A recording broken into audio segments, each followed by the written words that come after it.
Welcome back to Bold of You to Say. We're back to talk about Marvel and Star Wars news. A lot of stuff got announced. There were some trailers that dropped, some announcements for things that are going to happen very far in the future, like 2-3 years down the line.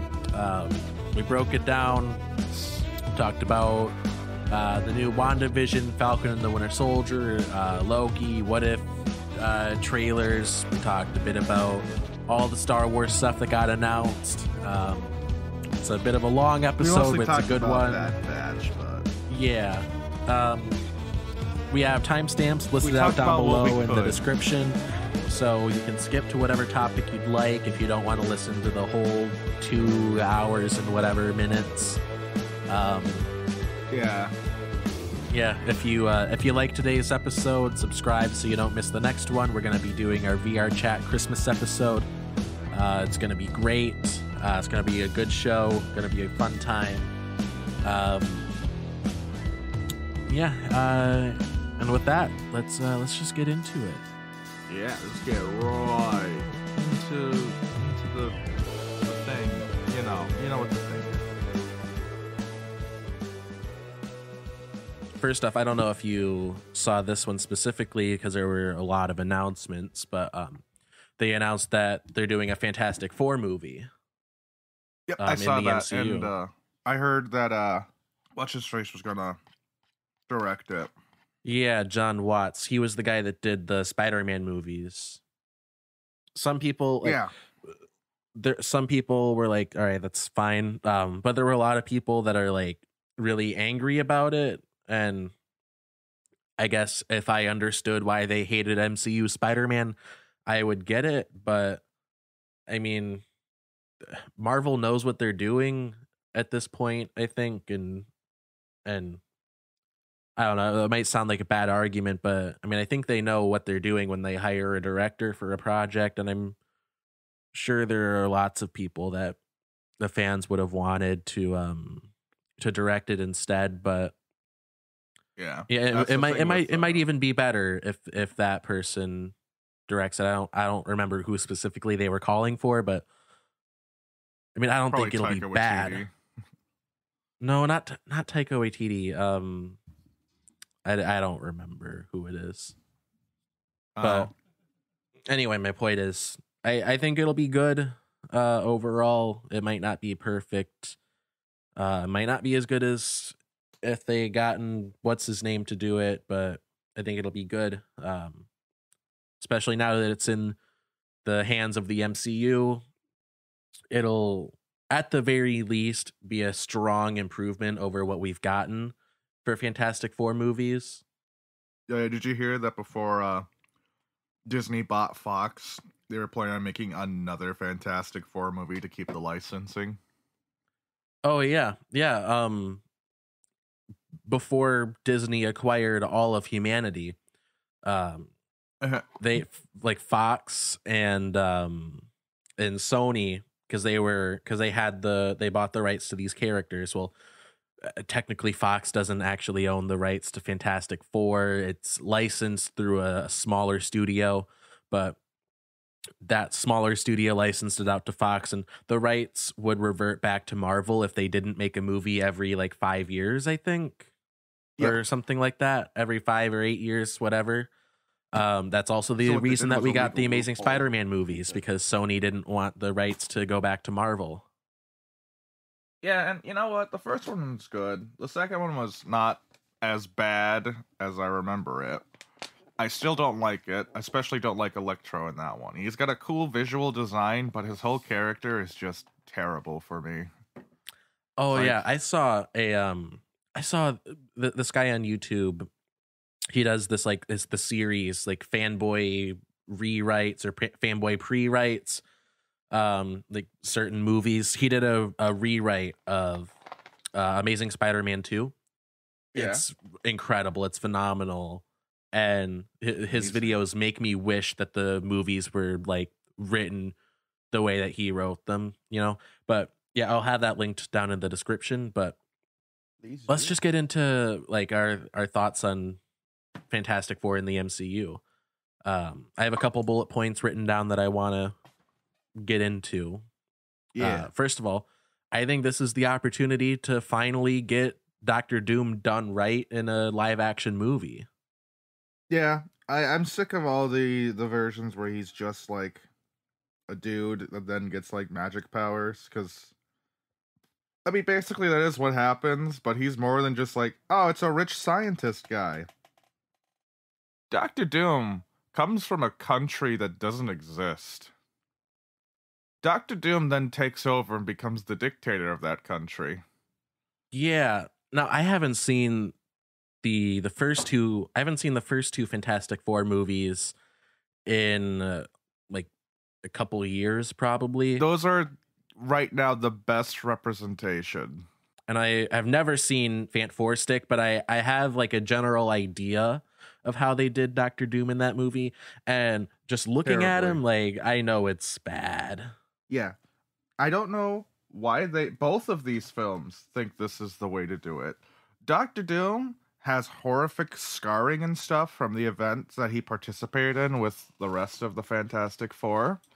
However, he isn't growing metal out of his fucking skin.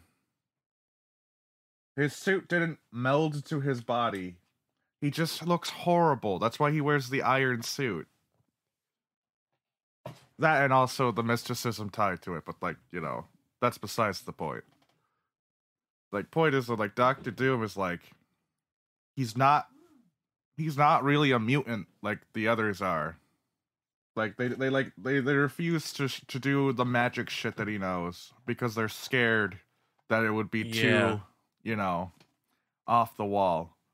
Yeah, so remind me, what is his deal in the first two movies? In the first two movies, he's like, I know he's like a rich guy. Yep, he funds Mr. Fantastic's whole like project to go to, what was it? They were trying to check out gamma rays or something, or like another planet, and then they get pelted with gamma rays. Yeah, there were like some solar flares in space or something. Yeah, that's what it was. They were trying to like harness that energy, and like Doom is like, "Oh, that'd be a cool thing to do. Let's do it, guys." And like apparently he knows Reed from like college and shit, and that's normal. Like Reed and Doctor Doom, Reed and Victor have a history, which is why it's always funny when you see Doctor Doom just trying to do his own thing and Reed Richards is being the antagonizing one, because it's like, this is that's what happens. But so what happens though is Doctor Doom and Reed do this project together. Reed gets his team together, which is Doctor Doom's girlfriend at the time, who then dumps him for Reed, which is where the villain comes from in the story. It's because he didn't get his girlfriend. In the actual comics, it's because Reed stole all of the credit. So, yeah, Doctor Doom needs some justice. But so Reed Richards then, like, you know, they're like, oh, let's do it now. We have the stuff. So him, Ben Grimm's, Johnny Blaze, and Susan Storm all go in did I say Johnny Blaze? Johnny Storm, I'm sorry. All go and they get in the little ship and they fly up, and then they get hit with the stuff. No, Doctor Doom also goes with them. No, it's Doctor Doom that proposes they go. And Reed's like, no, let's not do it. So they all go anyways, though. And then they get pelted with gamma rays, and then everyone gets mutant powers, except for Doctor Doom. He thinks he's completely normal, and then he looks at his hand, and his bones are now metal, and then his skin starts to become metal, and then he just looks like a guy covered in magnets by the end of the movie. So he gives himself the Doctor Doom outfit, and it looks pretty cool. And then they meld it to his skin. Yeah. So what are like his powers in that movie? In the movie, because of the gamma rays, he's got metal skin and the ability to shoot lightning bolts. In the comics, he's got gross melted skin and he knows magic. Yeah. So, yeah, you tell me which one. That's a weird thing. That's a weird thing to change, I think. I mean, I understand if they didn't want to, like, bring in mysticism and shit, but, like, why make him grow metal? He didn't do that. He just got horrifically scarred. Yeah, I don't even know if that I don't even know if that streamlines his origin or like his powers or anything. Like it doesn't. I guess it doesn't make it any more or less convoluted, but It just makes it more weird. And then there's Fantastic, which just decided that they left Doom in another dimension and his suit became his body. yeah, his suit. It looks like he's It covered melded in with his flesh. He looks like And it's horrifying. he looks like he's entirely coated in like that shit that the guy from Cloudy with a Chance of Meatballs sprayed on his feet.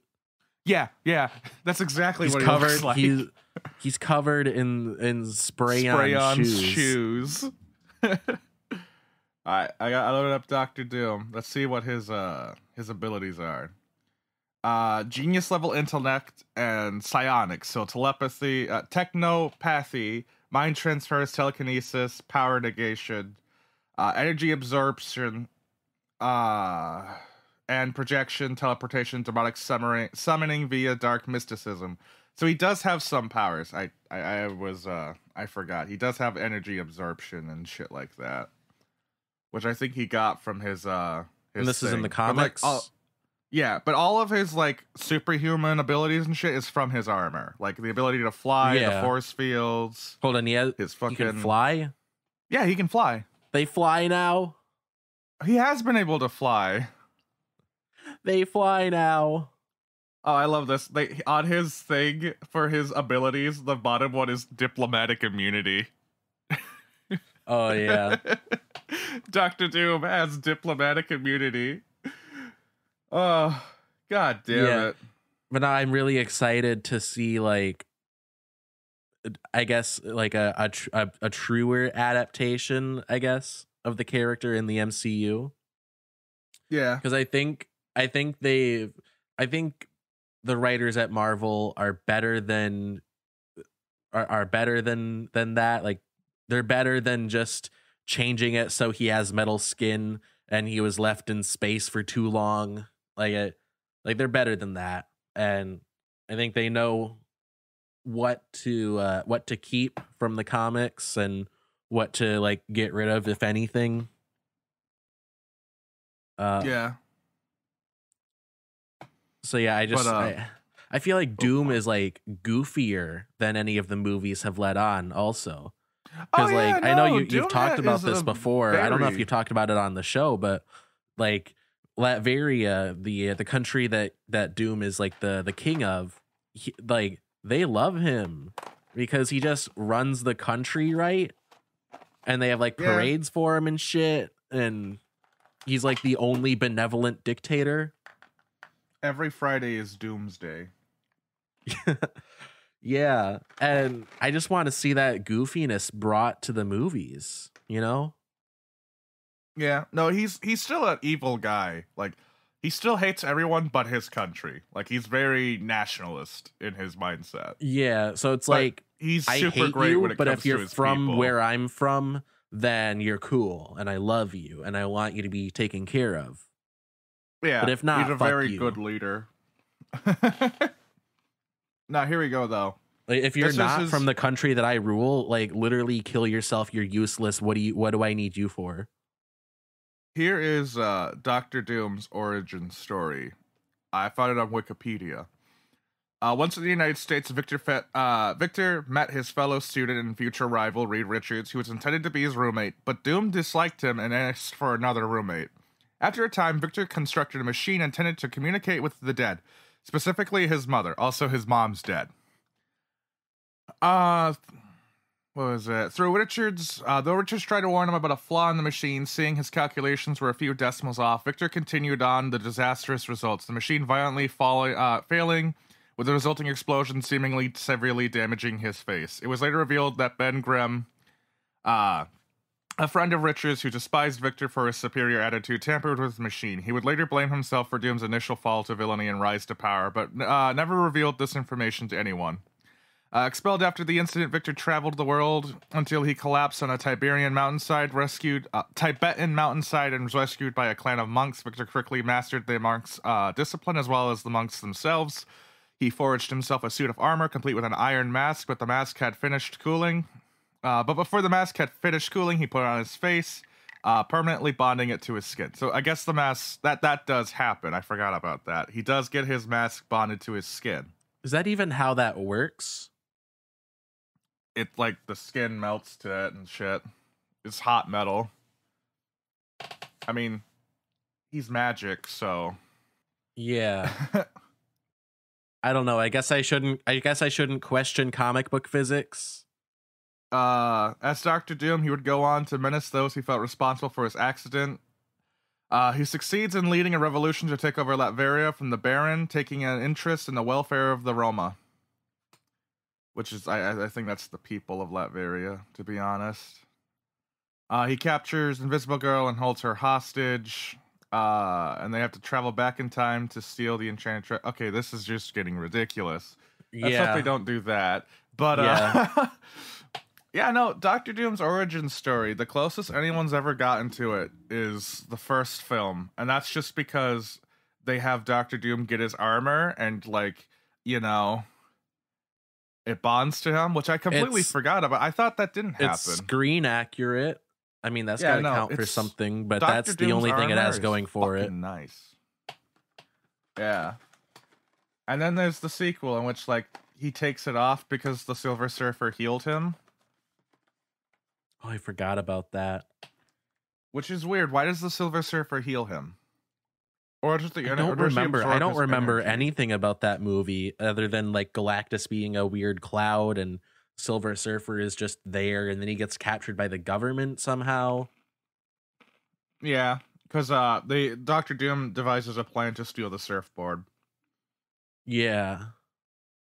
But anyway, when they make the Fantastic Four in the MCU, you better have mysticism and not fucking stupid lightning powers. Yeah, I want it to be like truer to the source material. Doctor Doom is just a wizard that's specced into heavy armor. Fucking give me that. Yeah. I don't want to see any more like he's actually a mutant with this kind of power. No. Yeah, all that they had to do was just do the thing that was already written out decades ago. Yeah. Like, it still fits with his origin story. Like, oh, hey, we fucked with Doctor Doom. Like, you can still have it without sending him to fucking space. Like, I get that's what the film backstory is. I really hope they don't do that, because, you know? Yeah. Now, when they make the movie, though, I don't think they've released much information on it other than the director, that it exists, and you know that they're gonna release it sometime in the next few years. But yeah, so that leaves a lot of room open for speculation. So like, just I'm wondering like what era it'll take place in, because they have an opportunity to have like, and this isn't like an original thing from me, but I've seen people talking about this online, how like they should have the first movie be set in the 60s, like when the original comics were like first released, because like that's really like that's their era, you know. Make it kind of like the Incredibles, how the Incredibles was set in like the 40s and then the 60s, like in that timeline. Or like the 30s and the 50s, I don't remember. The only problem though is because of how the Marvel living timeline works, is it might be difficult for them to do that, just because Fantastic Four and Doctor Doom are still very prominent characters in current Marvel. Yeah, like they still team up with like Doctor Strange and shit. Yeah, I'm gonna get to that. So the idea that I've seen is that you make the first movie set in the 60s, and then have them go into space to fight whatever Galactus or whatever space villain, right? Yeah. And through some like time dilation or whatever, or something basically makes them like, let's just say it's time dilation, all right? So they go and they go into deep space to fight whatever, you know, galactic threat. Then they come back, and through time dilation, what felt like a week to them was like 50 years of our time. or 60 years of our time. And then that opens Now the they door have to buy like back the Baxter building, and that's the whole movie. yes. It's What the if the five back of them. what if Doctor Doom's helping out. They have to buy what back the if Baxter building. what they have to do a car wash to raise money to buy back the Baxter building? No, what if the Baxter building after the Fantastic Four left, that got acquired by a certain billionaire, right? You see where I'm going with this? Like And Tony it got Stark converted into Stark Tower. Oh no. And then the they'd have Fantastic to- Four come back in 2017, you know, when Spider-Man Homecoming takes place.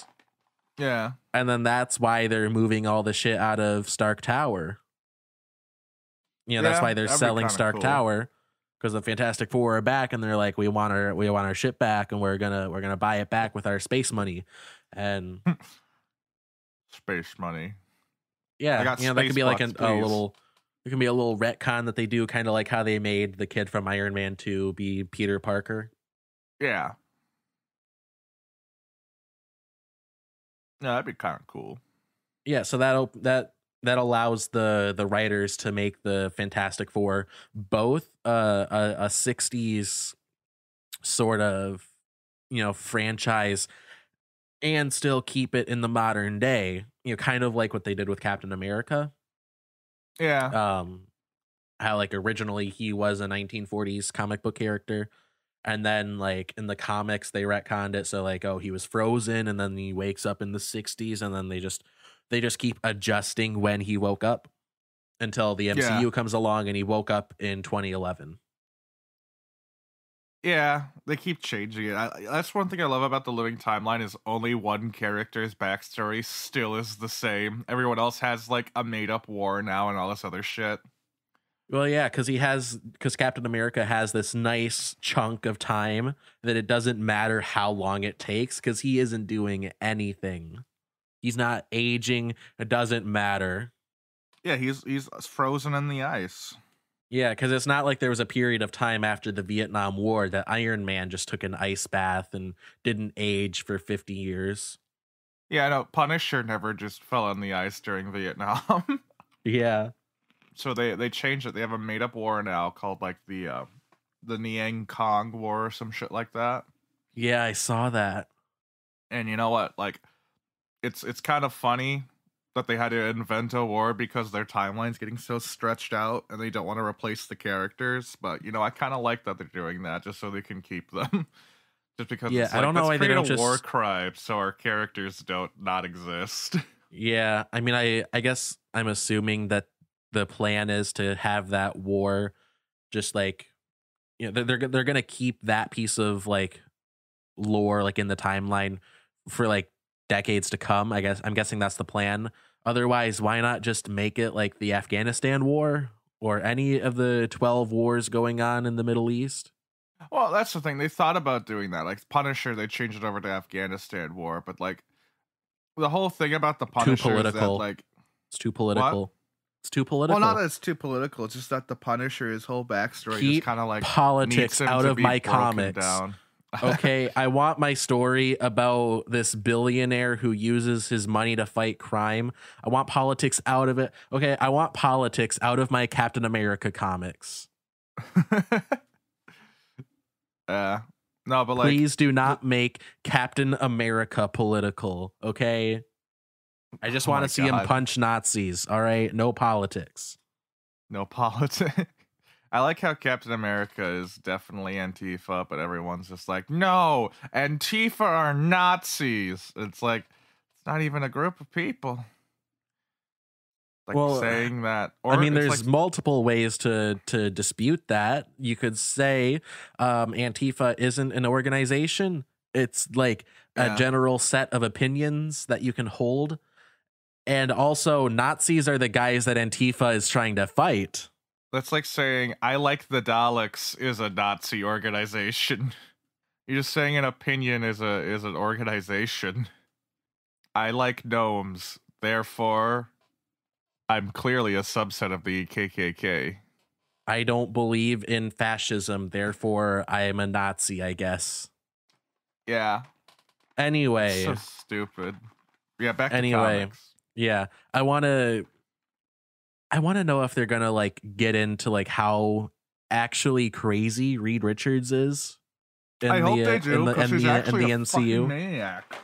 Yeah, like his general character, like his whole thing is that he is always like one bad incident away from being a maniacal dictator. Yeah, there's Future Foundation where he does become a maniacal dictator. Yeah, like think I of forget like what the reason Injustice for it is, but it's Superman. just like what? Think of like Injustice Superman, but like that's just him as a person. You know, they didn't Yeah. have to change anything about the lore. That's just who he is. Yeah. No, like fucking Reed Richards is the worst, and I really hope they showcase that, because like again, yeah, I like they always paint Doctor Doom as like the bad guy because he's got a superiority complex, but like let's just remember who's focusing on running a nation and who's sending crazy people to attack him all the time. Yeah, that's just true. Want to point that out there.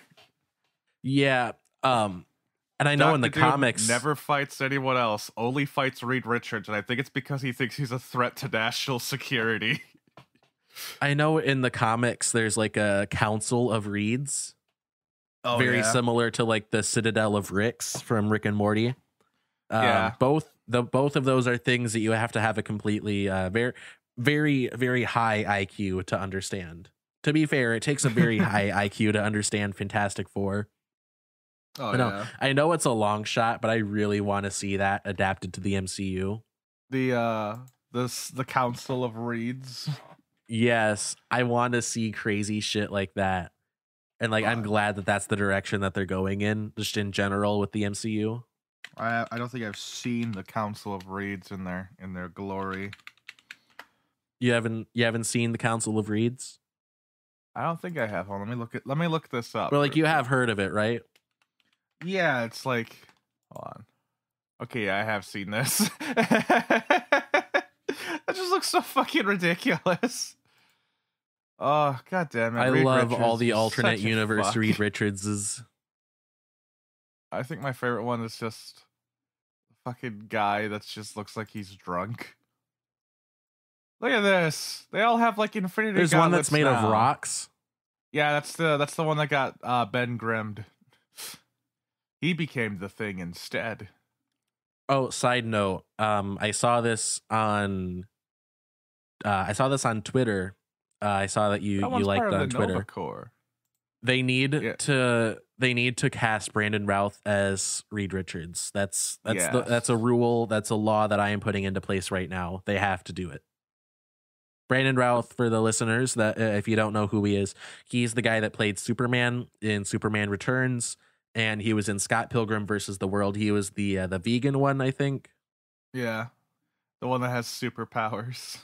Yeah, because he's vegan. Yeah, I'll have a link to the tweet talking about that in the description, just so you can see for yourself like how perfect of a casting choice that would be. I just want to point out, I love the fact that the idea of the Council of Reeds is that they're just Reed Richards, but as different characters throughout the series. Like, this is Reed Richards as Doctor Strange. Well, it's like alternate timeline Reed Richards is. Yeah. My favorite one, though, has to be Reed Richards, but he's Iron Man. It's like, because it's going to be I like gotta see that. Elon Musk as Iron Man. It's in the picture where the guy's like, "This is a good place made by great men," and they're all fucking Reed Richards. Oh yeah, I see. Where's the Iron Man one? He's right next to the Silver Surfer one because Reed Richards, he's the Herald of Galactus somewhere. I like the Professor X one too. Yeah, I feel like he might be the only humble one. Okay, I'll have a link to the wiki page about the Council of Reeds in the description. Hold on, is Asgardian Reed Richards still Reed Richards, or does he have like a Viking name? There's a Cable one. Oh my god. Oh wow. I love it. I love it so much, and I really want them to do that in the movies. I desperately want the because I feel like the Fantastic Four movies have to be that weird, or else it Oh just doesn't yeah, make sense, right? yeah. It has to be absolutely fucking ridiculous. Yeah. Now I know a lot of people compare Tony Stark to Elon Musk, but Reed Richards is the real Elon Is Musk. absolute. Yeah, no. Yeah, he's the real he'd be Elon like Musk clone. he'd be like Jeff Bezos. You remember when he got those robot arms? Jeff Bezos is Doc Ock, and Elon Musk is Reed Richards. Yeah, there we go. Because Elon Musk would be the guy to just casually stroll out to his next, like, his next Tesla event or his next SpaceX event, just casually wearing an Infinity Gauntlet, and he'd be like, "Oh, what, this? Oh yeah, no yeah, biggie." I just have one.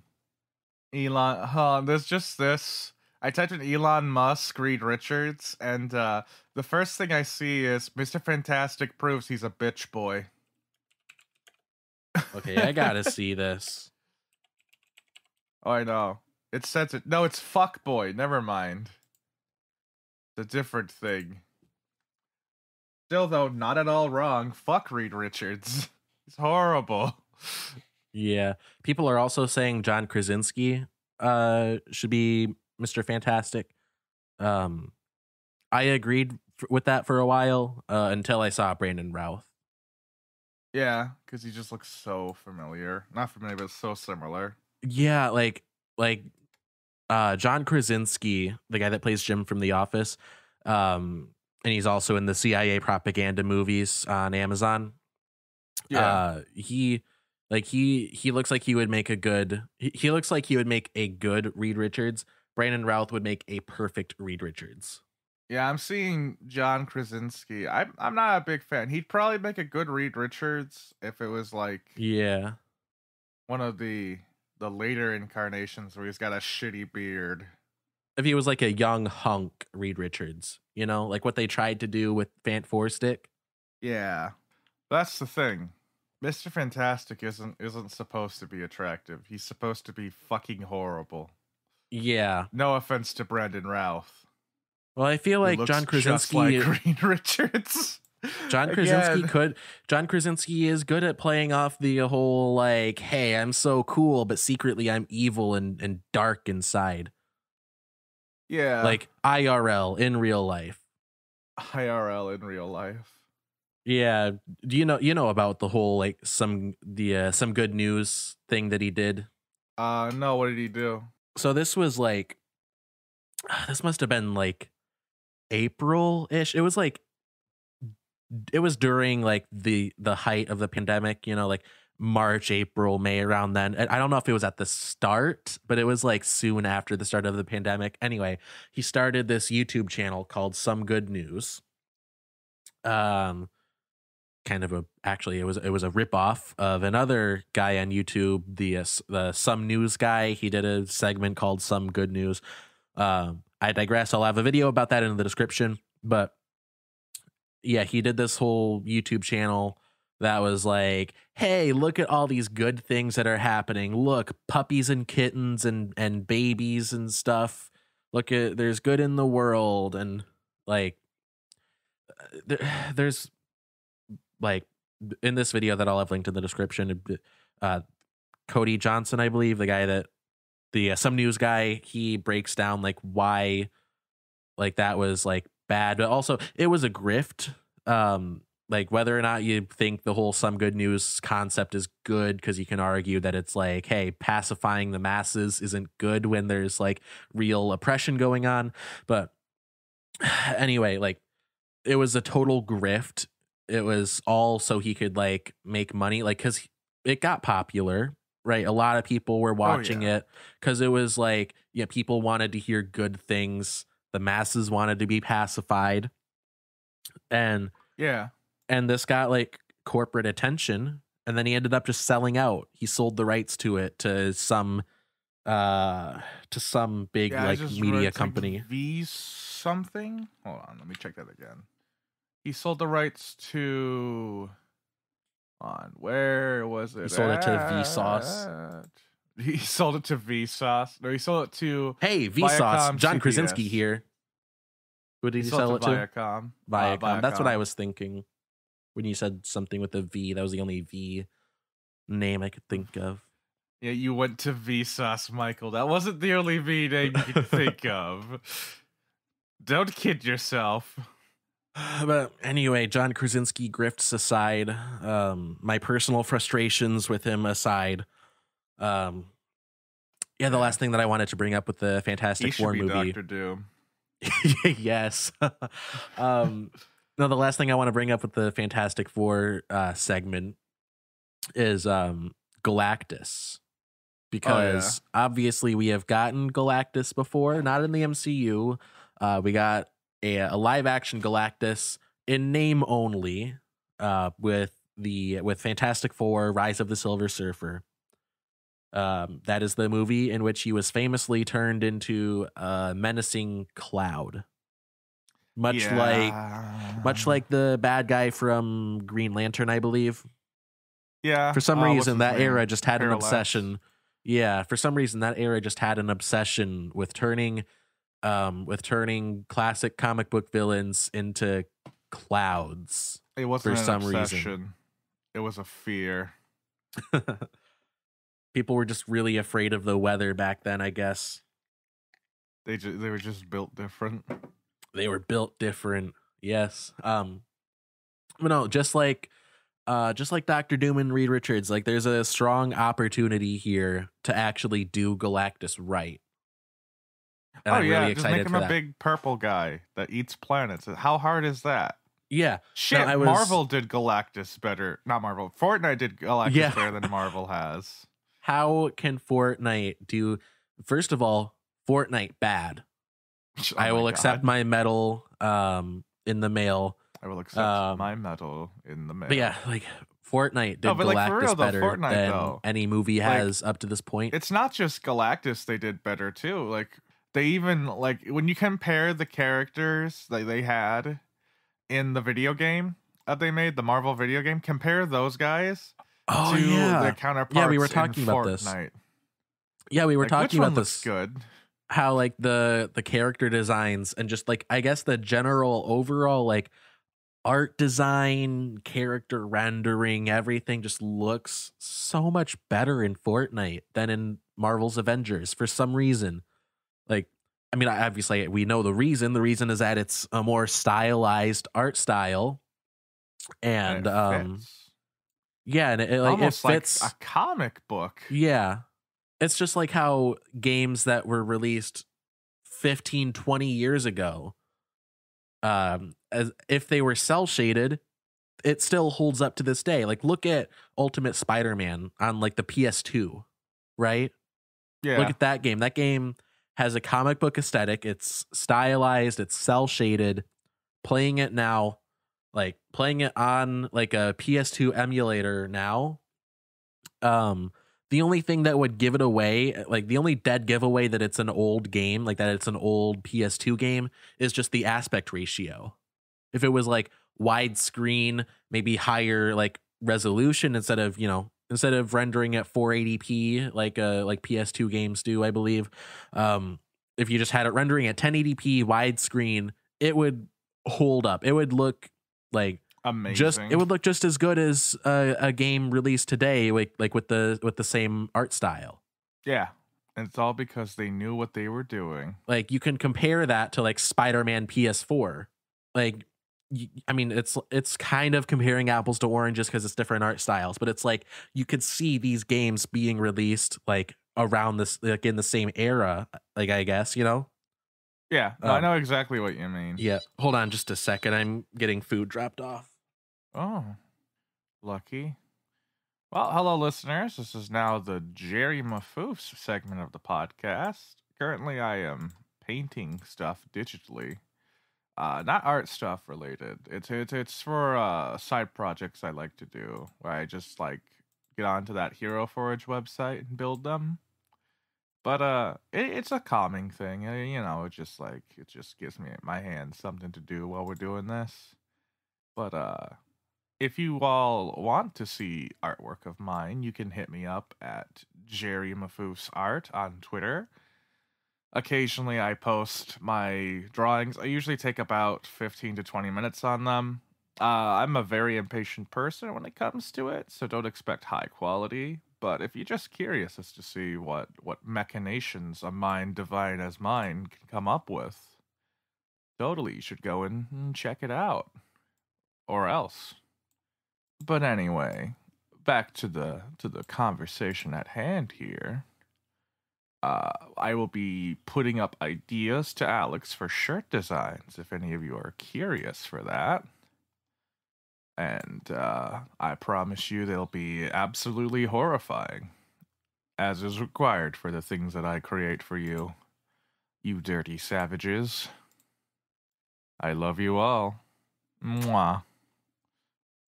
But in all serious note, like, would you guys, like, buy shirts from us? I think it'd be kind of cool to, like, actually make merch and stuff, but, you know, I don't want to get in on a thing that won't yield any results, but makes me do all the work. That's not a fun time for Jerry. Jerry likes his fun time. That's a good color. Nice. Hey, I'm back. Sorry about that. Oh, you good. My mom ordered Steak and Shake and got it sent to my apartment. Oh, fuck yeah, that's awesome. Yeah. He's very nice of you. Steak and Shake is pretty good. I recommend it. For the price, the burgers are very good. Yeah, I've never had Steak and Shake. Maybe if I ever visit you. Yeah. Yeah, it's pretty good. She got me a. If we ever get around to shake having too. a visit. Yeah. Let's do it. They're actually like steak burgers, hence the name Steak and Shake. So like yeah. They're like very above average burgers. These burgers, they would be average if they weren't so great. Like just the fact that they're steak burgers makes them better than a lot of like regular restaurant burgers, in my opinion. I get that feeling. No, I agree with you. I have a very particular. Oh, I think this is banana. Taste in burgers. Banana shake. Oh, funky. They're so good. Banana shakes. I usually get like strawberry or chocolate. Mostly banana vanilla. shakes. I like vanilla. They have them at Jomo's. Pretty good there. I might try it then at some point. Yeah. Yeah, they're one of my favorites. But anyway, so yeah, we were talking about Galactus. Yeah, so I think that there's an opportunity now to do Galactus justice. And so as I was saying before, like talking about like the timeline, setting the first movie in the 60s, having them go off into space, whatever. At that point, that could be used as an opportunity to introduce Galactus as like a looming threat, as just something that's out there that could become like a real threat down the line. And then that could be like the next Thanos that they build up to. You know, kind of like how they had Thanos in the first Avengers movie, then they had him in Guardians of the Galaxy for a little bit. They can do the same thing with Galactus. Oh, yeah. It wouldn't be too hard either. It's like, I mean, I just had an idea and it's pretty out there. Galactus, though. Okay, what's your idea? So I wanted to bring this up later, after we got in, or like once we get into the new trailers for the Disney Plus Marvel shows. So obviously Loki is set in. I'll just do like a condensed version of what I want to get into later. So Loki, we know that's in an alternate timeline, right? And we know that Falcon and the Winter Soldier, that's in the main continuity. That's like post Endgame. WandaVision, I want to get into that when we talk about WandaVision. I think there's a possibility that's going to be set in some kind of alternate timeline or like pocket dimension or whatever. Yeah. I'm leaning towards maybe an alternate timeline, but I'll get into why later. But we could establish Galactus like in Fantastic Four, and then we could say like possibly, and I know this is out there, we could say like maybe Galactus just eats these alternate Earths, you know, and then they Yeah. somehow find out about it, right, in the main continuity, and they're like, well, this guy is a real threat. We gotta do another Infinity War. We must become Avengers Endgame. Avengers Endgame. Imagine if that's what he said. He didn't say Avengers Assemble. It was all a dream. The power is inside chocolate. you to become Spider-Man Far From Home. I don't want to go on a rant about this because I'm being sick of it. Why do people hate that movie? Because it's different, I guess. That movie is amazing. I understand the hate for Mysterio if you don't like the scene where he goes absolutely ham, but I feel like they did that on purpose just because Mysterio is such a shitty villain. And I love that. Well, he's a drama queen. I'm sick. Yeah, he is. Mysterio's whole thing, Quentin Beck, is a piece of shit. That's why he's a bad guy. Yeah. I don't know. I think people just don't like the whole like Iron Boy Jr. thing. Yeah. I don't get that either. It's like, what? It's okay for Spider-Man to be inspired by Captain America, but if you do it slightly different in a new timeline, it makes no sense. I mean, I kind of like, I understand where they're coming from, but I feel like it was necessary in the narrative to have him be like, to have Iron Man as his mentor, you know? I'm just saying, though, I mean, it doesn't have to be sense Iron to Man me. specifically, but he does. It makes sense to have him have some sort of mentor in the MCU, right? Because Yeah. you know, Because, like, okay, like, out I'm gonna of point universe, like movie wise, you're bringing this character that has been established 2 times, in their own separate Sony continuities, right? Their own separate Sony franchises. And you're bringing them into the MCU, this heavily established universe and timeline and everything. You know, it makes sense to have him be like ushered in by someone, by like the guy that started it all, you know? I mean, it makes sense just in like a logical standpoint too. Like, this is a kid like who has superpowers and lives in a universe where people with superpowers are commonplace and they see them all the time.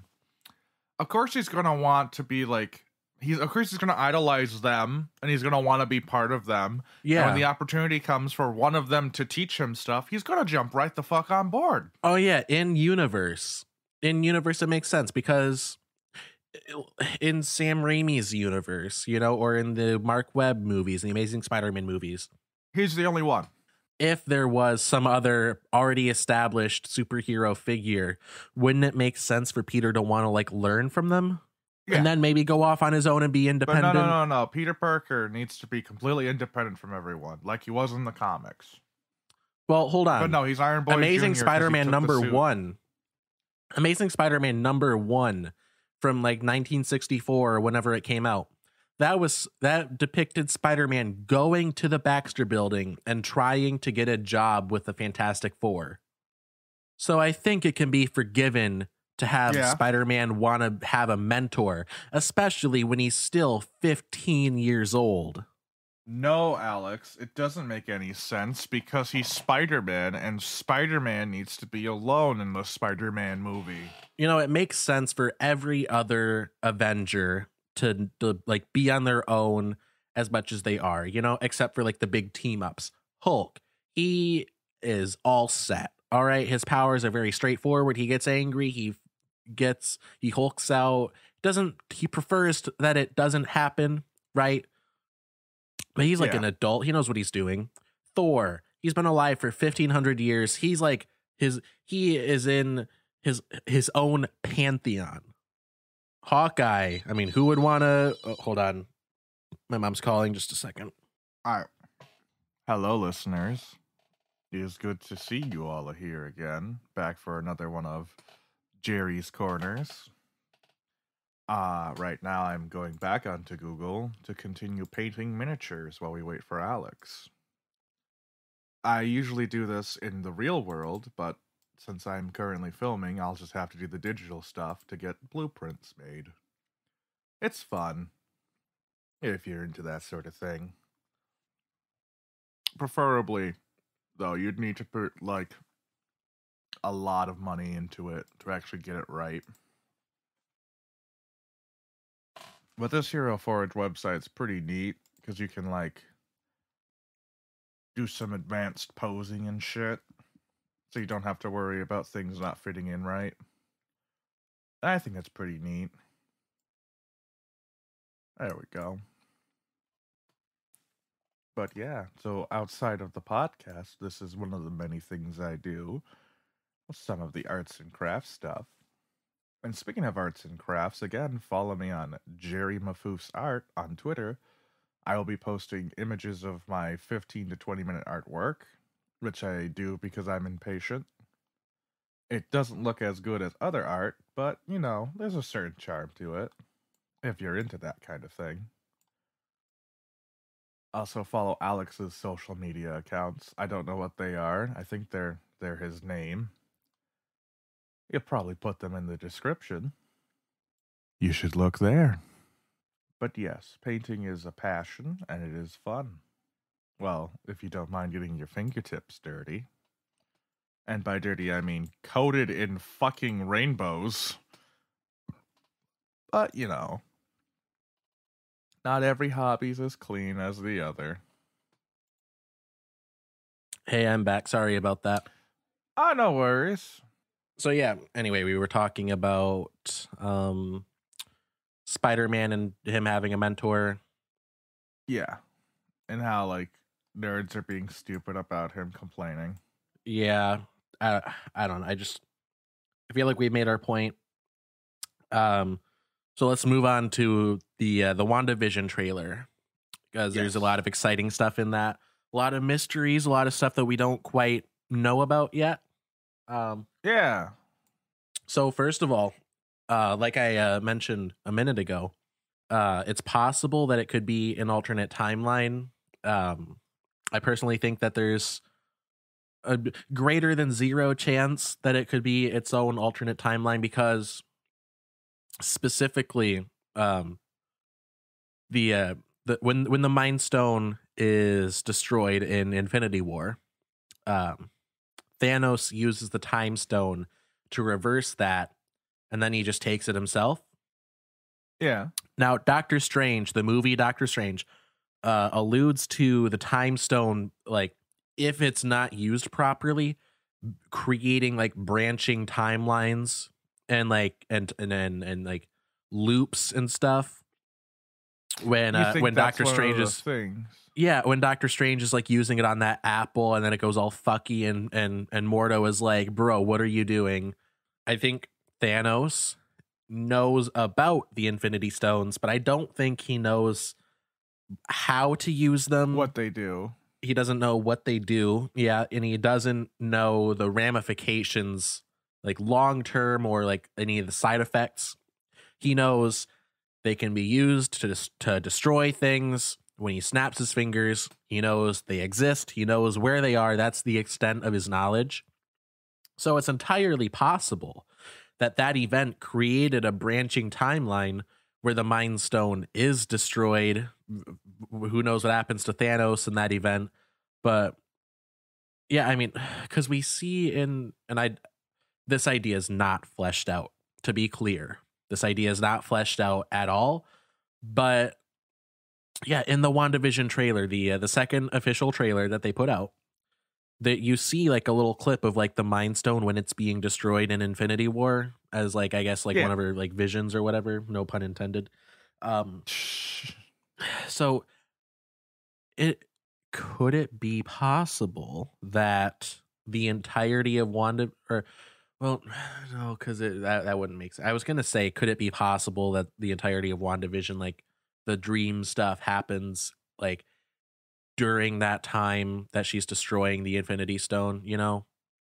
Because it's like the thing that gave her powers, and she's also like destroying it and everything. Like, you know how like, oh, my life flashed before my eyes, something like that. But no, we see that she's being held in some facility. So I don't know if that would tie, like, I don't know if that would make sense, but that's just an idea that I'm throwing out there. Alternate timeline, maybe. Perhaps. And I get what you mean, man. I think they're gonna do something similar to that. Personally, what I think is gonna happen is it's going to be like the House of M thing, where she just makes her own timeline, and like the whole thing is like, hey, let me die, please. I get that you like me and all, but you gotta move on. Yeah. I think that's what they're gonna go with this one. It does seem exciting, though, to actually, like, I think they might do what they did in the comics and bring Vision back as a different character also. Because after he's killed in the comics, there's just this gray version of him that shows up who's just, like, completely different. Yeah, he's, like, emotionless now, I think. Like, when he becomes Gray Vision. Yeah, that's the thing that I had written down. Does Vision have a soul? To what extent is Vision alive? Does, like, when he dies, does he turn into a ghost? Or is it just, like, deleting a computer program? Probably a little bit of both. Because I think it's also possible, or maybe it's just implied, that his essence is somehow transferred into Wanda's psyche when she destroys the Mind Stone. Yeah. Kind of similar to like a Horcrux, you know? Kind of like how Voldemort was living in Harry's head rent-free for like 10 years. Or like, you put it like 16 years. Yeah, I know what you mean. Yeah, something like that. Man, there are people on Twitter really letting others live in their head like Voldemort. Rent-free. I have a lot of questions, like most people do, after watching the WandaVision trailer. Like, first of all, who is Catherine Hahn's character? Who's the lady? You know, the one that's like, oh, what are you doing here living all alone? The one that is in the first trailer, she was like dressed as a witch. I'm sure you know who I'm talking about. Yeah. Yeah, the one that's like, oh, you're dead. That one. Yeah. I really want to know. Yeah, when she was talking to Vision in the first trailer. No, I want to know what her deal is. Like, I'm very curious. Like, the sounds of it, she's just a bitch. Well, I really want to know if she's like a figment. Like, is she like a construct of like a piece of Wanda's mind? Like, is she like a representation of like her self-doubt or something? Is she someone that's like sent in from the outside, or is she just a supernatural entity? She's the Nega Witch. She's the Nega Witch. She shows up. She's like the Scarlet Witch, but evil. Because like she has like evil vibes, but she also has like, hey, I'm trapped here too vibes. Yeah. It is definitely a bizarre situation. Yeah. And it does seem like they're putting people in from the outside world. Because Monica Rambeau, the little girl from Captain Marvel, like her like grown up, she's in the second trailer. She's the one that's like where Wanda's like, who are you? And she's like, I don't know. I guess I've been seeing people saying that that's her. That's Monica Rambeau. So I don't know why they're sending her in specifically, but it seems like she's being sent in from the outside. What? They're just sending people in for shits and giggles. Like, fuck it, send her in. Let's see what happens. Just take your daughter to work day and it went horribly wrong. Hey kid, you want to see a top secret project we're working on? Then they just push her in. They push her into the portal or whatever they have open. Oh god, that's horrible. I love it. Yeah. Now, speaking of outside contact, though, like you see in the trailer, like they're trying to like get through to her, and like it manifests as them like talking on a radio. Yeah. I wonder what So that's gonna be about. yeah, this entire segment is just, to be clear, this entire segment is just us saying like, "Oh, I wonder what that is." Yeah. Welcome to the next episode of Boulder to Say. I wonder what that is. Hey, that looks important. I wonder what it is. That looks important. Me's wonder what that gonna be. It's an alien. But no, it looks like it's I really think it's gonna be like a House of M kind of thing where she's like has a mental breakdown and just kind of goes into her own little place. And they're just trying to pull her out of it. I think the structure of the first season is going to go a little something like this, where each episode, or maybe every 2 episodes or something, is like its own era. Like the first episode, maybe the first 2, depending on how many like eras that they do. So like the first episode or first 2 episodes is like the 50s era sitcom, where it's like the I Love Lucy era. Yeah. And then it'll move on to like the 70s, like All in the Family kind of aesthetic. Then it goes on to like the 80s Roseanne, and then 90s Roseanne. And then at the end of the first season, it looks like just judging from the trailer, it looks like the first season is going to end, like the last episode is going to be them breaking out, or like maybe the end of the second to last episode is like Wanda like breaking out, or somehow Wanda and Vision like escaping, however they do it, whether it's like Vision like inside of her head, like his essence or whatever.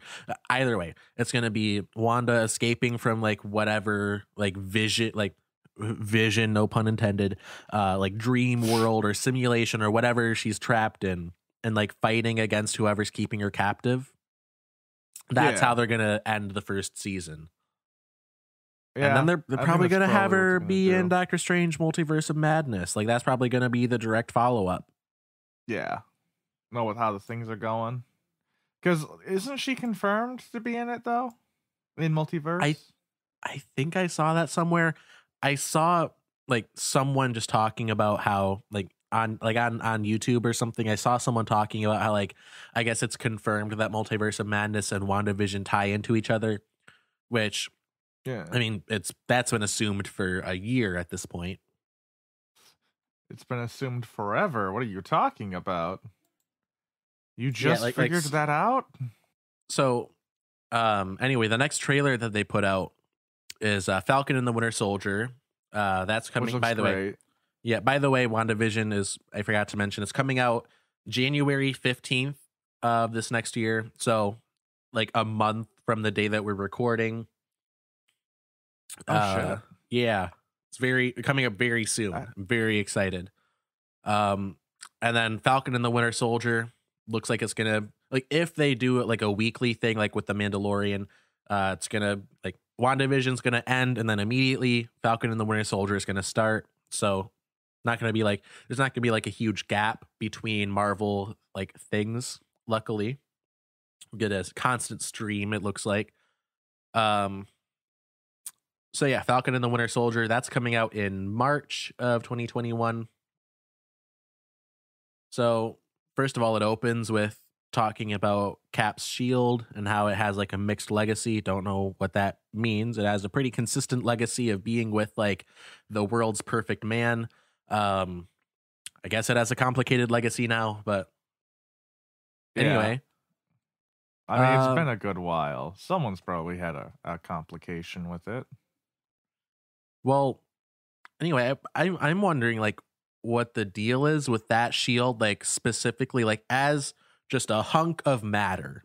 I want to know what the deal is with it, because that's the alternate universe shield that Steve brings back with him at the end of Endgame, when he's like all old and looking like Joe Biden. Yeah, like a less rapey Joe Biden. I think it's just the shield he brought with him when he went back in time, and he just kept it. I don't know.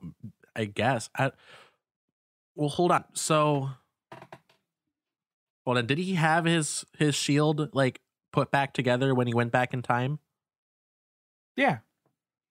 Well, I want to know how they fixed it now. That That aside, back together. yeah. I mean, I'm assuming Wakanda was involved. I'm assuming like Wakanda is involved because commercials. vibranium is their whole deal. No. It's like a Gorilla Glue commercial. Like one of them is like, man, I wish we had some really strong glue for this. And I look over and they scream because Harambe showed up. God, I love those fucking commercials. Yeah. But yeah, so that would mean that just like how there's two Steve Rogerses in this alternate timeline, there's two Captain America shields. And I guess Cap brings back with him his original shield, maybe, just with like a slightly different look, because it's got the like the lines like in it. I don't know how to explain it, but people know what it looks like. Yeah, it looks like a shield. Yeah, it's circular. Yeah. So yeah, it looks like the shield is just up for grabs at this point. Like it looks like it's sitting in the museum or whatever. Like, somehow it ended up there because Steve pretty clearly gave it to Falcon. I think Falcon probably gave it to a museum because it's gonna be like, oh, I just don't feel like I'm the one for it and shit. Yeah, it's probably going to be something like that. I think it's going to be something like, oh, I got to go into retirement, man. Like, it's been a good run, but, you know, I think we got things taken care of. But then something's going to drag both him and Bucky out of retirement. Yeah. But yeah, it looks like they gave the shield to U.S. Agent, or I guess like an adaptation of U.S. Agent, who in the comics, I believe, is basically like a knockoff Captain America. It's a shield soldier that becomes like a Captain America off-brand kind of thing. He's like a more corporate Captain America. Like if Captain America, basically, like Captain America is sort of a puppet of like an extension of the government. This one absolutely is.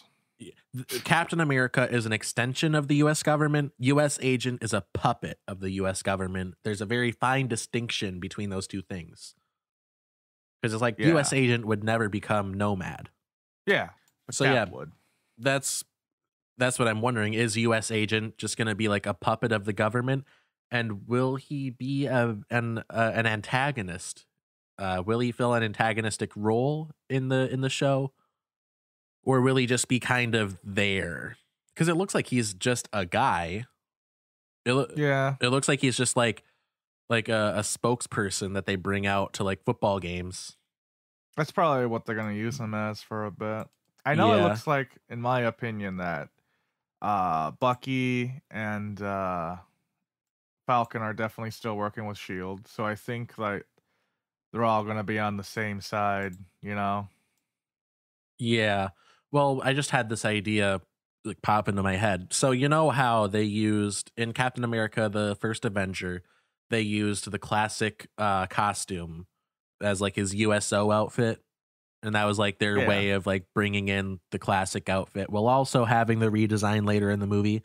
So what if they do like a similar thing with US Agent where like he's only in it for a little bit and then like Zemo or some bad guy shows up and he's like, hey, I'm a bad guy. I'm going to kill this new Captain America. What are you going to do? Fight back? And he's like expecting like a Captain America fight.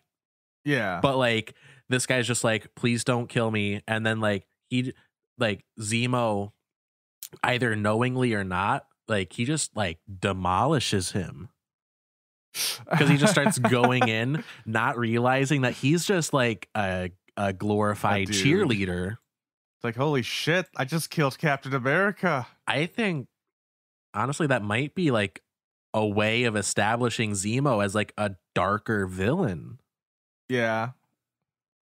I'm proud of myself for having that thought pop into my head. I'm proud of myself for coming up with that story beat. You know what, Alex? I'm proud of you too. And the fact that I'm stealing that now. So yeah, where is Steve Rogers at this point? Is he dead? Is he Dead. just in Yeah, retirement? he's dead. He died of old age. Well, is that like a confirmed thing, or is that just you talking? It's just me talking. I think Okay. he's dead. I mean, like I feel like at the end of it, like, oh, I'm old. Bye. Yeah, I mean, he is like over 100 when he comes back from the alternate timeline. However he does, I hope that is explained. I sincerely hope that they explain how Captain America went from this alternate timeline back to the prime timeline, because I just hit a button. you just hit a button. You just hit the button. Did he He's like, keep- oh, I'm done here, Peggy. Thanks for giving me that dance. Did he keep his quantum suit? Probably. He's like, Just keeps she's it in like, the hey, attic for what's the suit for? 80 years. No, I assume he went back after don't Peggy worry died, about because it. like the whole reason he was there was for Peggy. Yeah. And then after she dies, like in 2014, if it goes the same way as it did in the original timeline, he's just like, well, that was fun. I'm out. And then I'm out. he goes back to see his old friends. And then he dies. He's like, man, I should have probably like. No, I don't think he is dead at this point. I think he's just like in retirement, because he is super old, but he does still have like the super soldier serum, like that. He's still super soldierized. Like he is just a super soldier, like at an old man level, you know? Yeah, I think I Like get what how you're he saying. went from like a scrawny guy to like a super buff guy. He went from like an old man that should be dead at this point to like an old man that's still like normally healthy. Yeah. So he's like Which should still 100. He's like probably be dead at this 150, point. but he's like he has like the body of like a 70-year-old. Yeah, I get what you're saying. Yeah. Oh, poor me. The next bullet point I had written down is, what's Zemo up to? That scamp. What do you think he's up to? That scamp. I know in the comics his whole thing is that he works with Hydra for a bit, and then he becomes part of the Thunderbolts, which are like a on again, off again superhero villain thing. Like middle ground people. Yeah. We talked Where about it's this like, at they're one not point. really bad guys, but they're not really good guys either. Yeah, we talked about this at one point, like in one of our episodes. I don't remember which one, but we talked about how he has the his like classic outfit, like his classic look with like the purple ski mask. Yeah, the balaclava. Yeah. Just aesthetic wise, awesome. Yeah, no, it's a fucking awesome outfit. I love Baron Zemo's outfit. Yeah. Well, Helmet Zemo, because Baron Zemo was his father. Helmet Please. is the kid. Zemo was my father's name. You can call me Helmet. Call me Helmet. I love That's though a that dumb name. the Zemo family has just had such really bad luck with their masks and them getting stuck to their faces forever, and that the father, who's known for having his helmet get glued to his head, decided to name his son Helmet Zemo. Yeah. It's like, oh, that's terrible. This is the best name I could think for you. Here you go, son, or should I say, Helmet. Father, why did you name me that? To remind me of my greatest failure. Super glue. Yeah. But what do you think his plan is at this point? Because he was in like federal custody. He somehow got out, I imagine, with just his like guy level strength and his secret agent level like skills and intellect. Yeah. What do you think he's trying to do? Like, what's his goal? I don't know. Let me think for a second. If I was Helmet Zemo, what would my goal be? I mean, maybe it's just to like expose like maybe it's to expose like Shield. the hypocrisy of like the US government or something. I don't know. Yeah, that's his goal. No, I think Helmet Zemo. I think Baron Zemo, because I think he's Baron Zemo now. I think he's taking that moniker now. I think he's working. He's gonna do what they did in the comics and have him work for Hydra or something. just because, like, Yeah.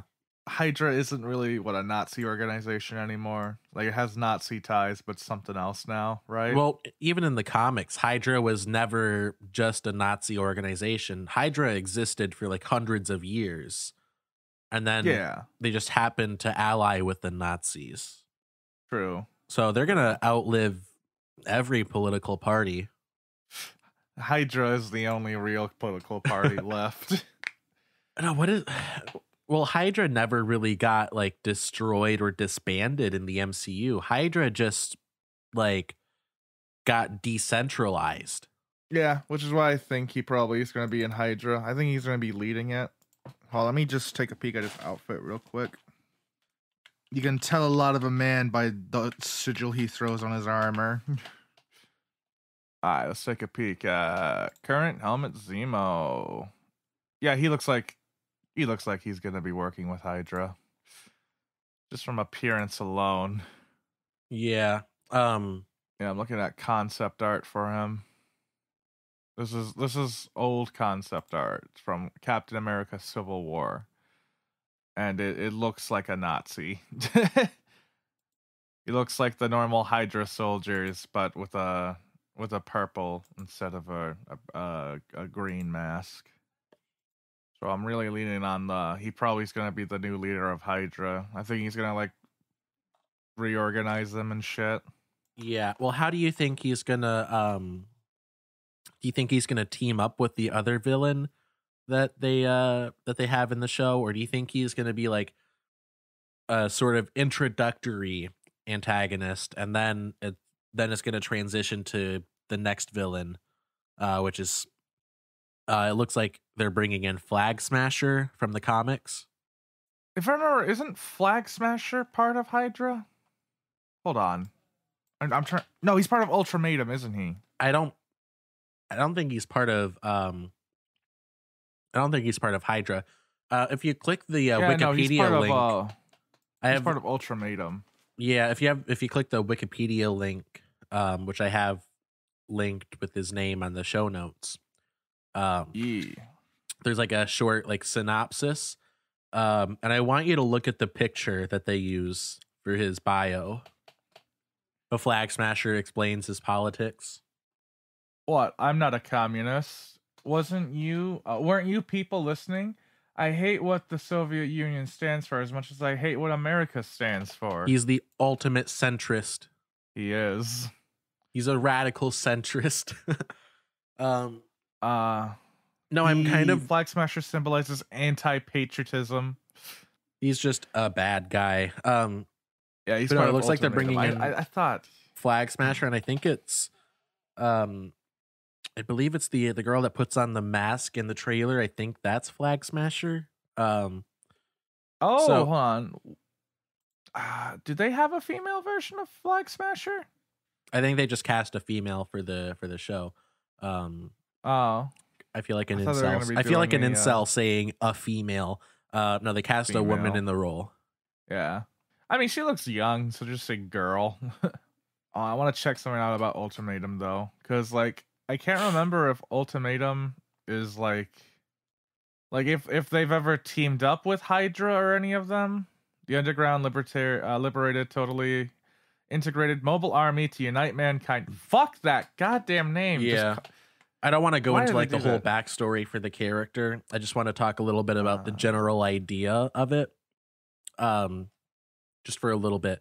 I think there's an opportunity here that I don't think Marvel will take, but there's an opportunity to finally have like a nuanced take within the MCU, like on America, like its foreign policy and the military industrial complex.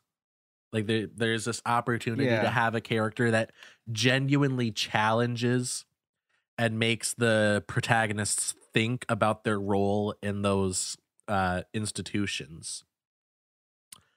But on the other side of that, what's realistically going to happen is Marvel is just giving the heroes another face to punch. Yeah, because I mean, let's face it, Marvel movies are just propaganda. Like, yeah, they're I good wanted to talk propaganda, but about they're I wanted to talk propaganda. about that a few episodes ago, but I don't think we had time for it, about how the Marvel movies and just blockbusters in general, like action movies, a lot of them are literally just military propaganda. Like Captain Yeah. Marvel, for one example, Captain Marvel and any other movie that they need to have actual like military equipment for. Same with the Iron Man movies, where they need to bring in like military jets or whatever. They need to use a military base to film. They have to sign a contract with the US military saying that the military has complete creative control over their portrayal in the movie. So you Oh can't my have God. you can't yeah, this is a real thing. I don't know if you've heard of this, but yeah, basically every action movie, like every Top Gun type movie, like the Transformers movies, they have to sign a contract saying that the US military gets to like inspect the script, and they get to inspect the movie before it gets released to make sure that it doesn't challenge their authority, question their practices, or just bring up anything that they don't like. It has to portray the US military and the US government in a positive light, and any problems that exist in the military or the CIA or the Pentagon, whatever, it has to be because there is a small group of people that have infiltrated the organization and they've made it evil or corrupt or whatever. Like with Captain America, they couldn't make Yeah. the CIA or the military system. They couldn't introduce any systemic problems in those institutions. Shield, which is basically like a fictionalized US like CIA, right? They can't have it be that there's any systemic issues with Shield itself. It has to be that Hydra infiltrated the infiltrated Shield, and they're like doing stuff on the inside, but it can't be that it's Shield is the problem. It has to be that they're being infiltrated by an outside entity. And that is why the Marvel movies are pro-military, pro-imperialist propaganda. Thank you for watching my TED Talk. This has been a very good TED Talk. Thank you. I did it myself. But yeah, that's what I want challenged in this new show. But at the same time, I know that they're going to be using military. There's going to be a military presence to some degree, because it's Falcon and the Winter Soldier, right? Captain America's sidekicks. They're too like involved in the military to actually be able to challenge it or question it at all. And that's why I say that we're not going to get a nuanced villain that challenges those things in Flag Smasher, and I'm really upset about that. Yeah. No, I feel you there. It's been a while since we had a good nuanced take. Well, I don't know if we've had any nuanced takes on the military or the military industrial complex or the CIA in any like major in any major blockbuster. No, I don't think we have actually. Out of a single one of them. Because, that would require stuff that they have that we can't get access to. Yeah, and probably some money too. I don't know the exact details, but they might get a sizable paycheck from the military. I don't know. I might be wrong about that, but anyway. So the next trailer that they put out is Loki. The Loki trailer. I don't think they said when Loki is going to be released. It seems soon with how much they got done. Yeah, maybe like late 2021, early 2022. That's just my speculation. Hold on, let me Google it real quick. Oh, okay. So first episode date, just Googling it, it shows up as May 2021. So yeah, so it looks like we're gonna get WandaVision, then that'll finish, and then we'll start Captain America or Falcon and the Winter Soldier. Then that'll end, and we'll pick up with Loki. So we watched the trailer for this before we started recording. I am like, after seeing the trailer for it, I am a lot more excited for Loki than I was before. Like, I was excited for it, but now I'm even more excited for it. Mm-hmm. Like, it looks like there's going to be a lot of time travel shenanigans. And, well, I mentioned this before we started the show. I don't understand. I get that he's going to be involved with the Time Variance Authority. So there's going to be time travel involved with that. But I don't know, like, you mentioned it while we were watching, it looks like Loki shows up in the past on Earth. Yeah. But he escaped with the Space Stone. So yeah, that's why I assumed he was on like a different planet or just a different location on Earth. But I mean, I guess it's possible that he ended up back in time. I just don't know how he could do that without like the Time Stone or something similar. Well, I mean, that's the thing. I think Loki may have like jumped himself. Like he was like, oh, I'll just teleport, and then he's like, oh, I'm gonna go to a different timeline. It'll be easier. Well, hold on. Well, you were saying before that it looked like he showed up in the past. Yeah, he teleports into like the past. Because can't they do that? The gods and shit? Well, I don't know if the gods, like if the Asgardians have the ability to time travel. I know with the Space Stone, Loki can go to any location that he wants. But without the Time Stone, he can only go to a different place. He can't go to a different time. Okay, yeah, I guess. Yeah, okay, never mind. But yeah, that aside, it looks like he's gonna somehow get involved with the Time Variance Authority, which is the facility that he's at. He's talking to Owen Wilson. He's like, "Oh, wow, time passes differently here. Wow." And wow. And TVA everywhere. Yeah, it's the Time Variance Authority from the comics. I don't know a lot about the Time Variance Authority, but I basically like time police, I guess. But yeah, Loki's going to be involved with them somehow. A lot of time travel shenanigans, it looks like. And I mentioned this while we were watching it, but you didn't know who it was. DB Cooper. Yeah, the plane guy. Yeah, so in the Loki trailer, Loki gets on a plane, got himself all made up to, he's got like sunglasses on, I think, and he's got his hair slicked back and everything. He's wearing a suit. Looks like he's on like a plane in like the 60s, like that's the general atmosphere.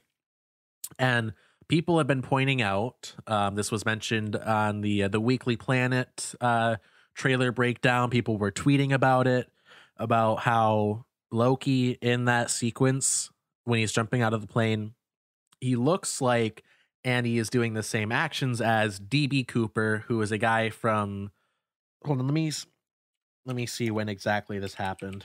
It was in the 60s. So just looking at his bio on Google this is from Wikipedia.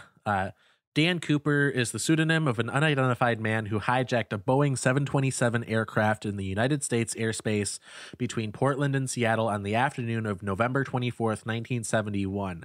So, it looks like he, from what I've been hearing, he hijacked this plane, right? And I think, could be wrong, I think he landed it.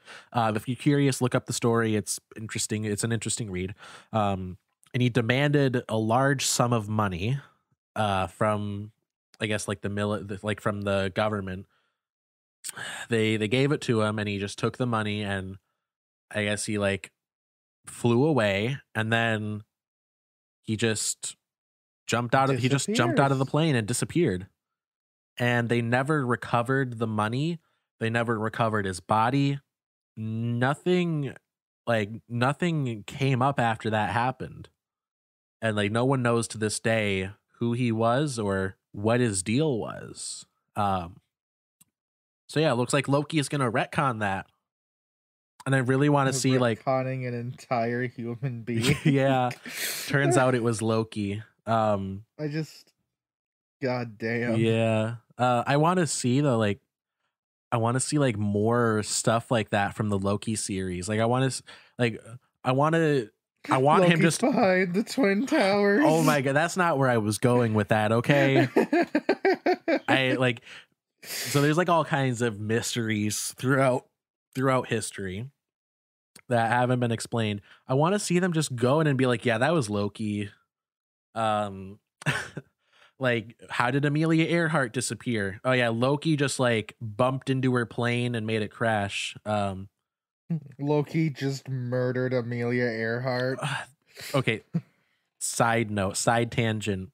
I saw this is fucking like creepy to think about, but when Amelia Earhart like vanished, it's generally assumed that she landed on some island. She didn't die in the crash or else they would have like recovered the body with the plane. But no, it's generally thought that she like just landed on an island and kind of vibed for a little bit and then she died. Now like people are saying that I think this came about because they found like some remains that were probably hers. Either way, they're saying now that she landed on this like I don't know if it was the same island that she landed at, but she was on this island. She like laid down on the beach, right? I guess to sleep for the night.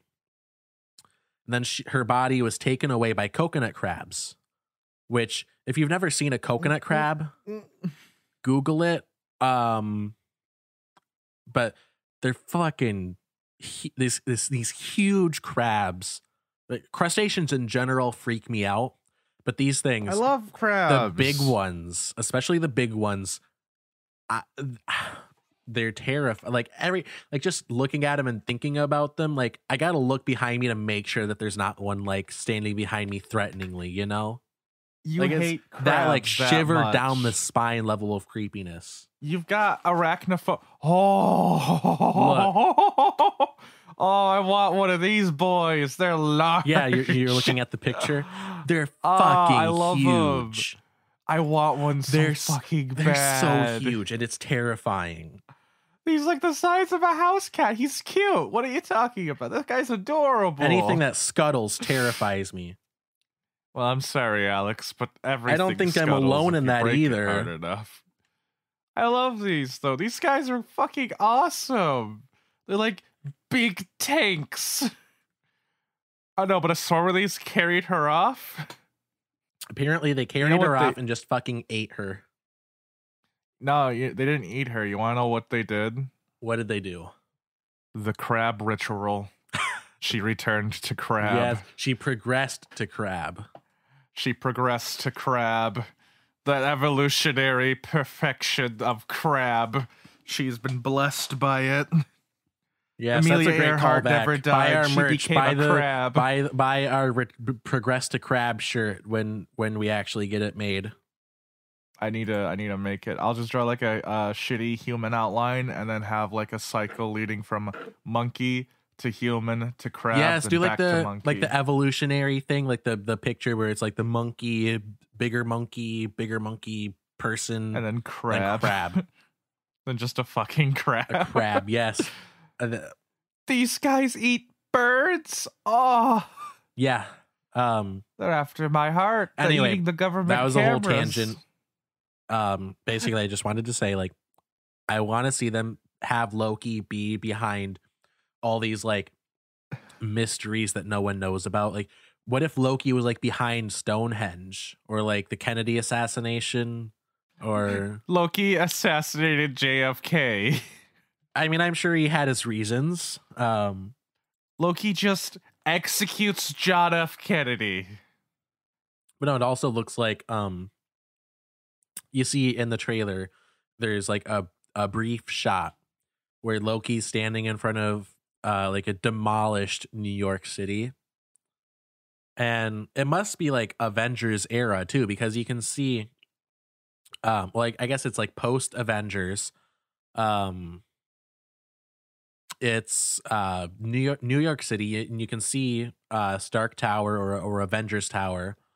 So it's Marvel it's MCU it's MCU New York.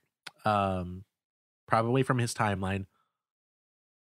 Yeah. What's going to happen with that? Is he going to be responsible for the destruction of the entirety of New York City? Oh my god. Or is that just Loki did it. maybe that's just how the timeline plays out? Like post Loki is Endgame, single-handedly responsible for 9/11. no, post Endgame, that like, you know how there's like all these branching timelines and Loki takes place in one of those. Maybe that's just how the timeline works out with how the events progressed. After the Avengers, like after Tony Stark and Ant-Man like went back and altered things. Yeah. It's kind of dark that they just fucked another timeline. Yeah, I'm excited to see how that plays out. Also, are Thor and Heimdall going to be involved in the show? Like, to what extent? Because I know Loki is like, brother Heimdall, I need you, and he gets taken away by the Bifrost when he is jumping out of the plane as DB Cooper. So, like, to what extent are they involved in the show? Like, are they like enabling his time travel shenanigans and mischief?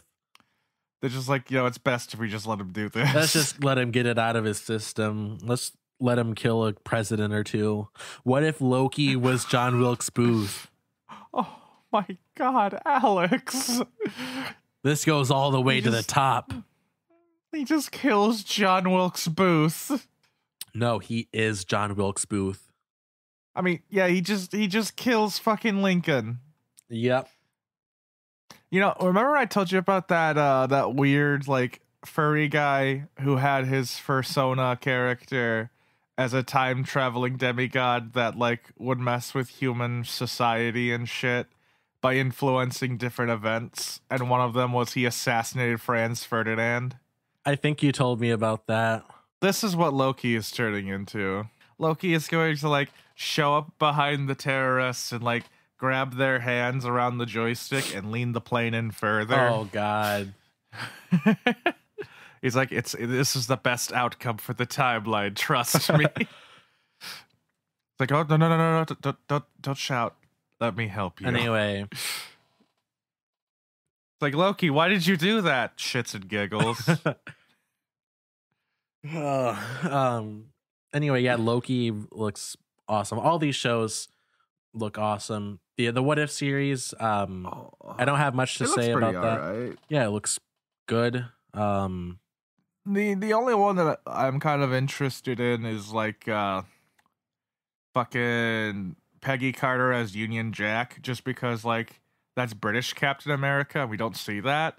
I mean, it's cool to think of Black Panther becoming Star-Lord, but at the same time, what really is going to change than Star-Lord's now black? Well, they have different personalities, but I'm just curious, like... Oh, yeah, a little bit, but, like... I'm curious, like, because that doesn't seem to make sense, right? Because Yondu took Peter Quill specifically because his father is... Ego.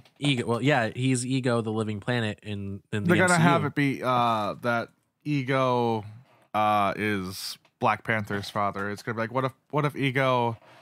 fucked this guy, fucked this girl instead of this girl. That guy, no. Remember, like, I guess. What if Black Panther was Ego's son the whole time?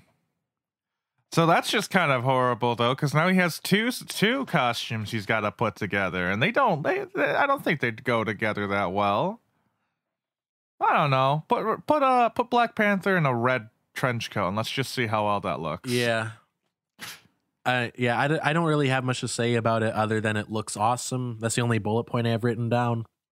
Oh yeah, the animation style is pretty cool. It's like that weird like mix between nice. CGI, 3D, and like old cartoon anime.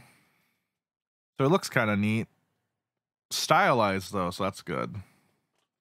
I'm more excited though for the Ironmonger Steve. Because I just like seeing that suit. It's one of my favorite Iron Man suits. Just because it's this big fucking tank. It's like a mech. It's awesome. Yeah, I'm excited to it's see fucking cool. what kind of like scenarios they play out. I'm excited to see evil Doctor Strange. Yeah. Yeah, I mean, we don't really know a whole lot about the show. Other than it's just what if stuff. Yeah, I'm very excited for it. I have a lot of hope for it. But yeah, that's pretty much it for the Marvel stuff.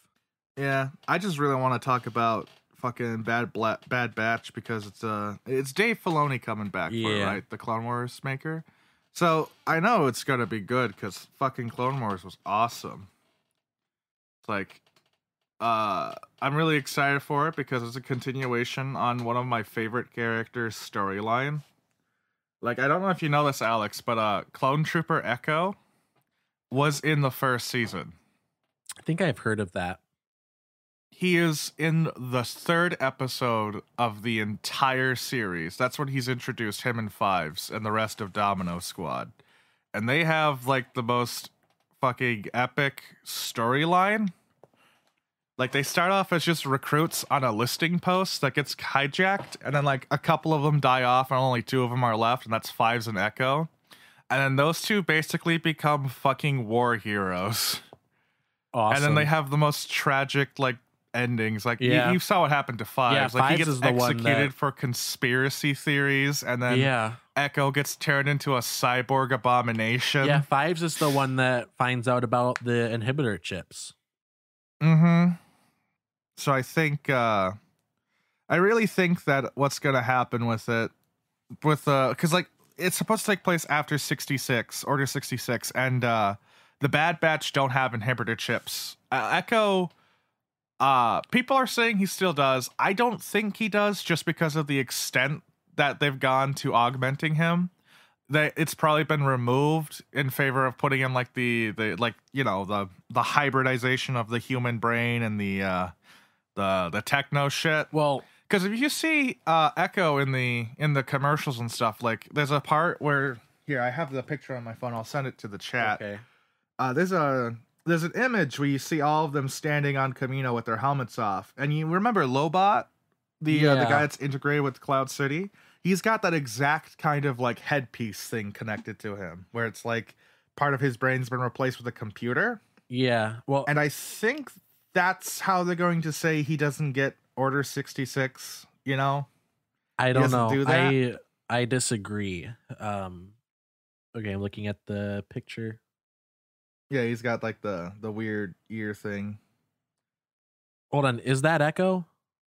Yeah, that is Echo. Hold on just a second. Because I think in this one you can see him again. You can see his arm. Yeah, he's right by the big guy. You can see Echo. He's standing there. You can tell because he's got, like, the weird, like, Echo arm. is the one that they had the Separatists had hooked up to a computer. Yeah, he's the cyborg one. I remember now. It's because Echo everyone thought he died because during the episode of the Citadel where they save Evan, I remember that he episode. explodes. That was horrible because he was my favorite character, and they just execute him in the most horrifying way. They blow him up. It's like, oh my god. But then they brought him back as a horrifying abomination. So let's see how well he transitions into being alive again. Yeah, well, this Frankenstein. See, I don't think that they would have removed his inhibitor chip because, first of all, they would have to know about it. No, that's the thing. I'm talking about Wat Tambar. I think they probably did a couple of, like, rooting around in him and shit. Yeah, but they would and, like, they had to remove certain parts of the brain. I think one of the parts they may have removed was the one containing the chip. Because he is the perfect integration of a computer and a human brain. That's why he's able to, like, interface with all this technology, like, near flawlessly. Okay, it doesn't look like there's a lot of information on it. So it's all just speculation at this point, but I don't know. I guess there's a chance that it could have been removed, but I don't know if it was deliberately removed when he was being, like, cybernetically augmented. I don't think it was, because, like, aren't the Bad Batch, like, wasn't one of their mutations that their chips were rejected? Something like that. I don't know. I think that by the time they like realized that these clones had certain mutations, they just didn't bother putting in the inhibitor chips. Yeah. Because like you can tell Maybe. pretty early on that these clones weren't going to grow up to be like normal clones that they can just send out on the battlefield. So yeah, I just think that they didn't bother. And then they ended up finding a use for them, and it's like, why bother at this point? I mean, it's just 4 guys. Yeah, they go on suicide runs, so it's like Yeah. it's like they're trying to kill them, but they're just really good together. So Yeah, but they've got a crack sniper, a brute of a man. so yeah, I would say Rambo. So yeah, I would say that it's just a toss up whether or not Echo has an inhibitor chip at this point.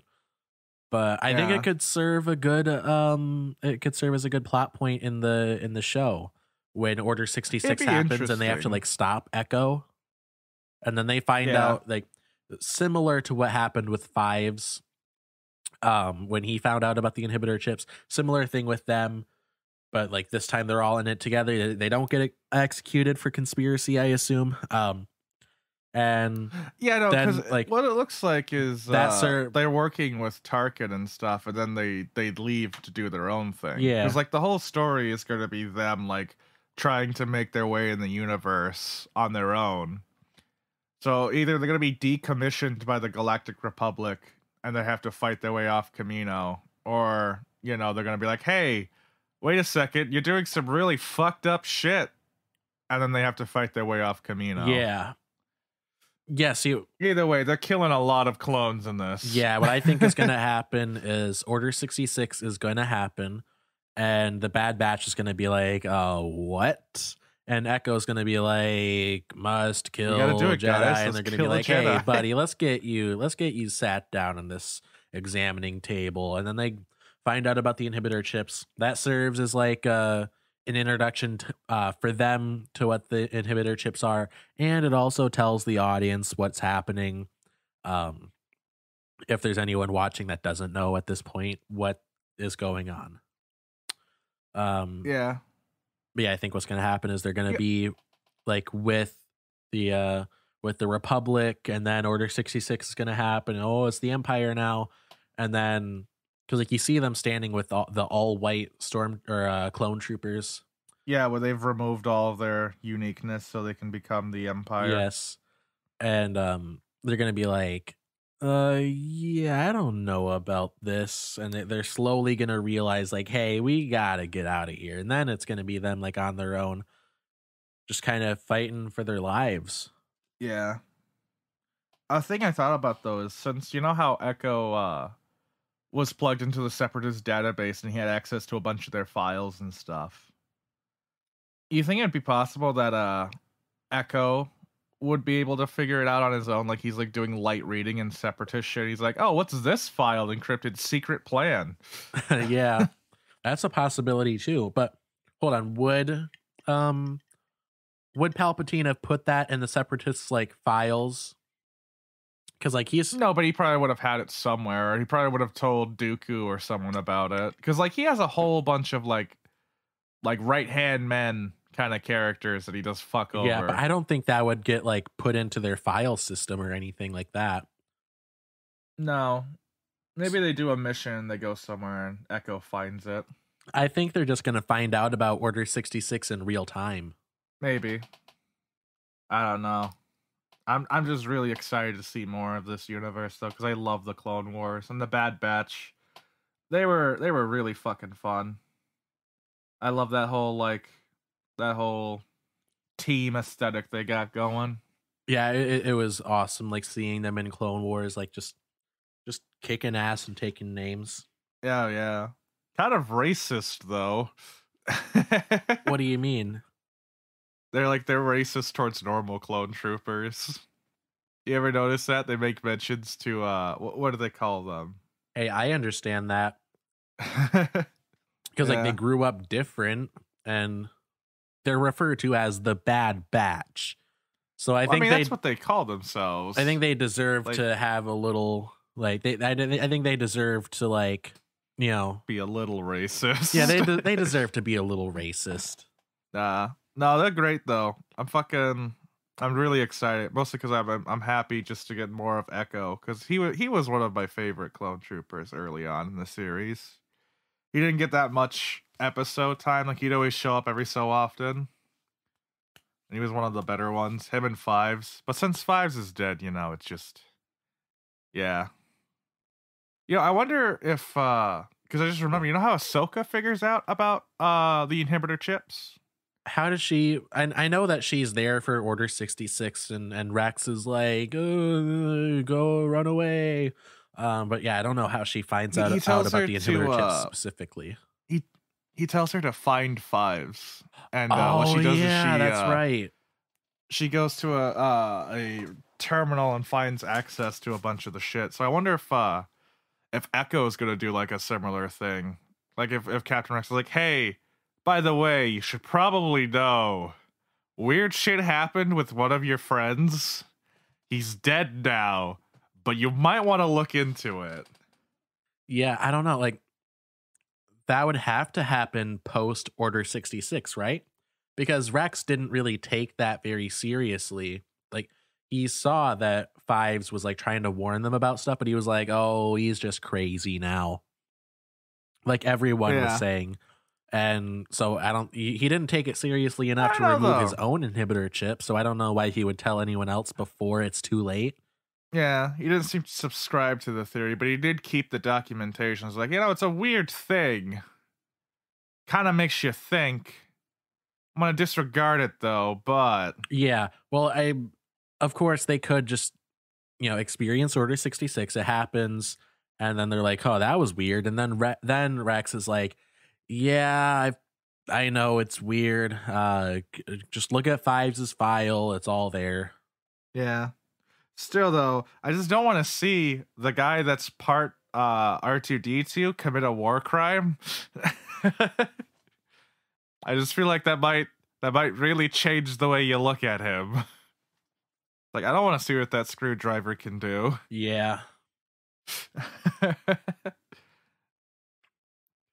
Like, good soldiers follow orders, just drill someone's brains out. Like, Echo, what is this?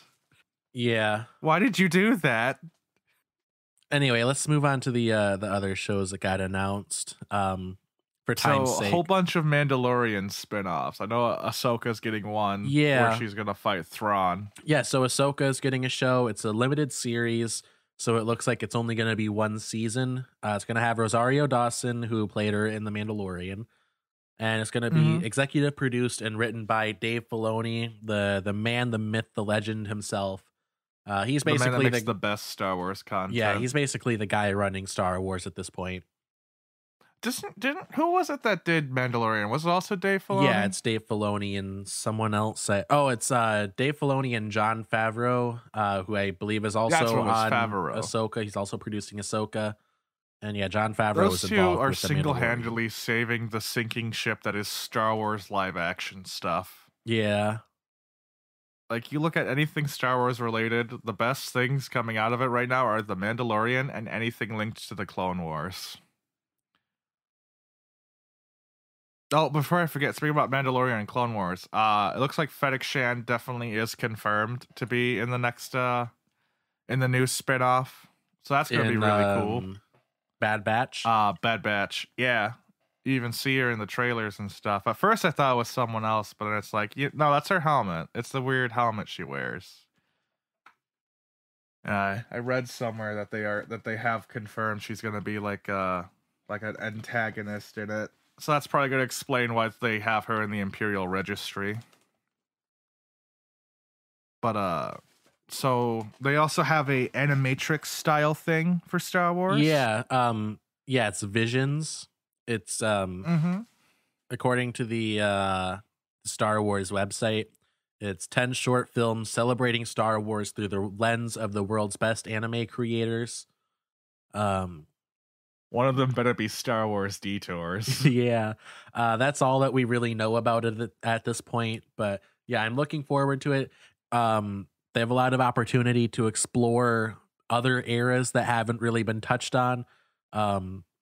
Like, of course, there's going to be like High Republic stuff. There's they can go way back to like the beginning of like civilization in the galaxy. What was that? Oh yeah, that'd be cool too. I said I wanted to see some Mandalorian Civil War. Oh yeah, like the civilization of the galaxy, that could be kind of cool. Yeah.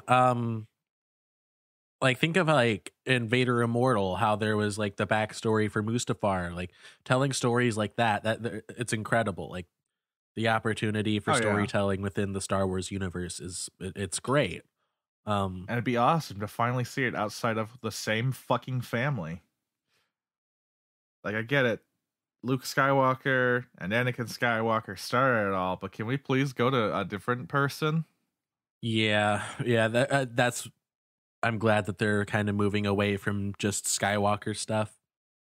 I'm going to say I'm happy they killed off all of the Skywalkers, and I really want Rey to just never leave that planet so we never see another Skywalker movie. Yeah. I just want a Star Wars movie that is something that isn't Force related.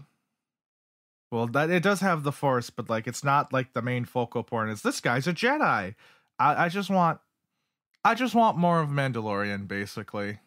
But make it like a full movie. Maybe make the guy like an ex-stormtrooper so he's got some cool backstory. Give me the Finn movie, Disney. Yeah, give us like the Finn arc that you promised. I want to see Finn not trigger happy on killing his friends. I want to see him actually have like a moment of weakness where he's like, oh God, this is horrible. The things I've done. I want character development. I don't want him to scream Rey and then nothing ever gets resolved. Yeah, I'm so upset at what happened with that in those movies. But anyway, so just breezing through more of these shows. Willow is coming out in 2022. It's a show starring Warwick Davis, and that's all we know. I guess it's a reboot of an older series. It's a movie. Willow was a old high fantasy movie about a group of midgets. I forget what they're called. They're like their own specific group of people. They're like hobbits, but not. But what Willow is the character Willow. He is played by Warwick Davis originally, so they're bringing him back for it. But he is this guy that wants to be a great wizard, but only knows like parlor tricks and stuff. And there's this evil empire, like this evil kingdom that's oppressing everyone except for this little village. And like there's this kid, like this baby that's supposed to like, it's like this Christ figure baby where it's like, this is the savior of everyone. They're destined to free us or some shit like that. And the evil witch lady who's in charge of this group wants the kid dead. And there's like this wizard midwife that's like protecting her, and she gets turned into a goat. And like Willow comes into possession of both of these through a series of events. And the entire series is Willow trying to get her back home and like protect the kid. And he teams up with a guy he finds in a prison cell named Mad Mardigan. And through a series of events, it leads to a final battle where Willow is using this like magic stick to like cast spells and shit, and it just becomes ridiculous and it's awesome. But no, it's an amazing movie.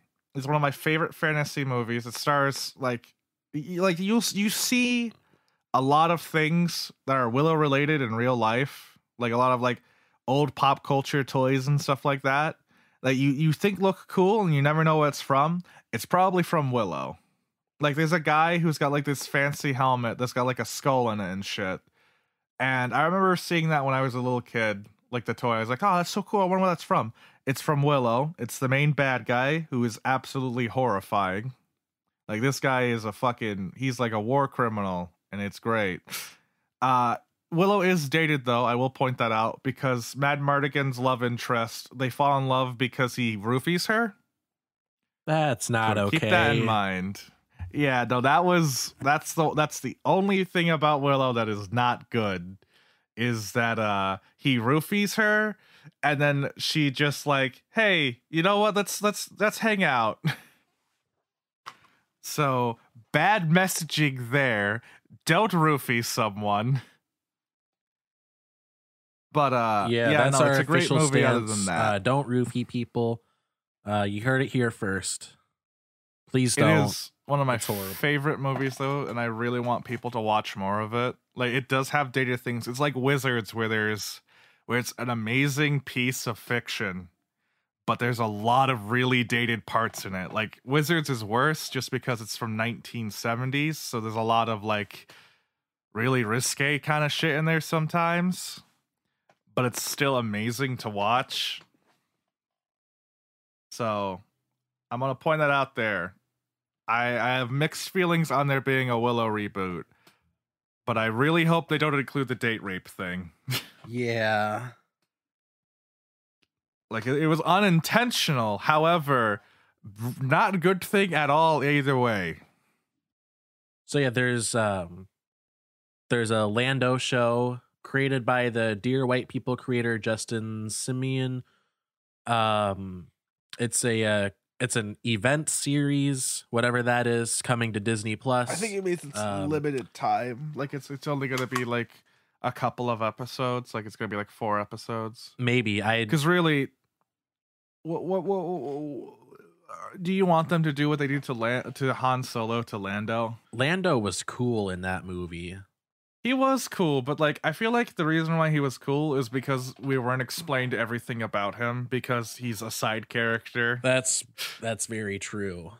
Having a Han Solo origin story is terrible, because Han Solo's origins is he's a smuggler. Him being in Mos Eisley was his origin story. Yeah, we got all the origin we needed in A New Hope. Yeah, it's like, oh yeah, that's just like, you know, make him an Imperial soldier, and also, you know, Solo isn't a last name that people would normally have in a universe with Skywalker and Kenobi and Organa. Yeah, Solo's the ridiculous sounding one. Yeah, definitely need to fix that. Yeah, anyway, all I'm saying the is the series is very early in development, so there's not a lot of details on it. So fingers crossed it isn't going to ruin Lando as a character. Yeah. Anyway, there's an Obi-Wan Kenobi series. Production begins in March. They got Ewan McGregor and Hayden Christensen, I think. Ewan McGregor is going to be reprising his role. Hayden Christensen is reprising his role as Darth Vader. They're apparently going to fight. It's set 9 BBY. It's set right in between Revenge of the Sith and A New Hope. So this is like, is this going to be before or after Obi-Wan kills Darth Maul? I do not know. Well, Rebels takes place like really close to A New Hope, right? Yeah. So it'll be before. Okay. So, man, Obi-Wan just did not... No wonder he aged like shit in between the Revenge of the Sith and A New Hope. He's just constantly fighting people. Yeah, well, like, oh, I just fought Darth Vader for the 6th time. Yeah. Oh, what's this? Another ship? Who am I fighting now? Darth Maul again? Well, fuck me. Yeah. Well, what I think is going to happen, and I've been seeing people saying this, it looks like it's just going to be Hayden Christensen as Darth Vader, like just meditating in his back to tank and just playing out these scenarios in his head, like you see in the comics where he's fighting Obi-Wan. I think it's going to be stuff like that. Oh. So Obi-Wan just really aged shittily because he hates Tatooine then. Yeah, it has nothing to do with the stress of fighting people constantly. Man, it's a good thing Luke left then. He would have looked like a raisin. Yeah. Time he was 30. Anyway, the last show that I want to talk about is The Acolyte. We know a little bit more about this, just a little bit more than some of the other shows. So according to the official Star Wars website, it is a mystery thriller that will take the audience into a galaxy of shadowy secrets and emerging dark side powers in the final days of the High Republic era. The High Republic era, of course, ended 100 BBY, so 100 years before the Battle of Yavin in A New Hope. And so, would that be in Revan's timeline? Well, Or is this post? Plagueis was born somewhere between 147 and 120 BBY, according to legends. So, there's a fan theory that Plagueis is going to be in the Acolyte. Yeah. I wonder if he's going to be the main character. No, because the show is going to be like female centric, and it's going to be like about a group of like sorcerers or something. I don't know, but I think Plagueis is going to be involved somehow. It's about I think this is going to be about the Night Sisters. Yeah. I think Plagueis is going to come in as like the bad guy, and he's going to like steal power from them. That's how he can live and shit like that. Because I know that the Night Sisters are only female, and like the name Acolyte really fits their whole thing because they got like this cult kind of thing going on. Yeah, it is very possible that the show follows them. Yeah, because they're only female. Like there are no male Night Sisters. The only time they get a male recruited is if they find a Darth Maul guy on Dathomir, and they're like, "Hey, we need you to be our enforcer for a bit. Go do some shit." Like what they did with Savage. Or Savage, whatever you want to call him. Yeah, I think his name is pronounced Savage. Yeah, Savage Opress. Which is really a just boring name I want to put out. Like he was an interesting character, but Savage Opress? Geez, I wonder what his whole deal is. Is he a good guy or a bad guy? I wonder. I wonder. That's like Darth Tyrannus. Yeah. So I'm excited to see, if Plagueis is involved. It'll be cool to see some. It'll be cool to see him like finally in a show, as opposed to just like a novel or mentioning him in a backstory. I don't think we've ever seen what he looks like either. Well, there's illustrations of him. Oh, is there? Yeah. We know like what species he is. Like. There's some of his species that shows up in the prequels. Really? What is he? You just Google him. A picture of him should come up. But anyway, yeah. Moving on, trying to keep this under 2.5 he's one hours. Of these guys? Yeah, I'm sorry. He's one of the banking clan? Yeah. Yeah, that was like his that was his daytime alter ego. He's in the banking clan. I'm gonna admit right here, he is one of the lamest Star Wars species. That's fair. That's bold of you to say. It's very bold of me to say, and also not all wrong. Darth Plagueis the Wise is he has the lamest species. You could have picked from any of them. I'm surprised that you didn't know what he looked like. I didn't even know they had pictures of him. I probably have seen it before and then just decided, you know what? Nah, that's not it. It's not cool. His species is literally just, yeah, we like money. His species is Mr. Krabs, Alex. Yeah. Anyway, the last thing that I want to talk about before we close out the show, because we have been recording for a long time. Good God, nearly 2.5 hours. So I'll have to cut. This is our longest something. episode. I don't know. It might just be a long episode. Anyway, Indiana Jones 5 confirmed. It's coming out July 2022. Harrison Ford is coming back to reprise his role. That's all that we know about it. I hope they don't do Kingdom of the Crystal Skull again, because that movie. I don't like it. No. Hear me out. It's Indiana Jones 5, The Return of the Crystal Skull. I don't like it. I wonder if it's just going to be like an anthology film, or if it's like the final ending to Indiana Jones, like, like the Nazis come back. They're like, hey, we're going to attack and get all the trinkets now. It's going to be Indiana Jones, like, just in the middle of a neo-Nazi rally, just punching people. It's the same sound effect from the 80s. Yes. Indiana Jones, when he sees a neo-Nazi, he would definitely beat the ever-loving shit out of them. It's like, okay, Grandpa, let's get you back home. I'm just putting this out here. What they should do for Indiana Jones 5. Have Brendan Fraser come in and do like a mummy crossover. Oh, I feel like I should clarify too. Because of the Indiana Jones timeline, it won't be modern day, to be clear.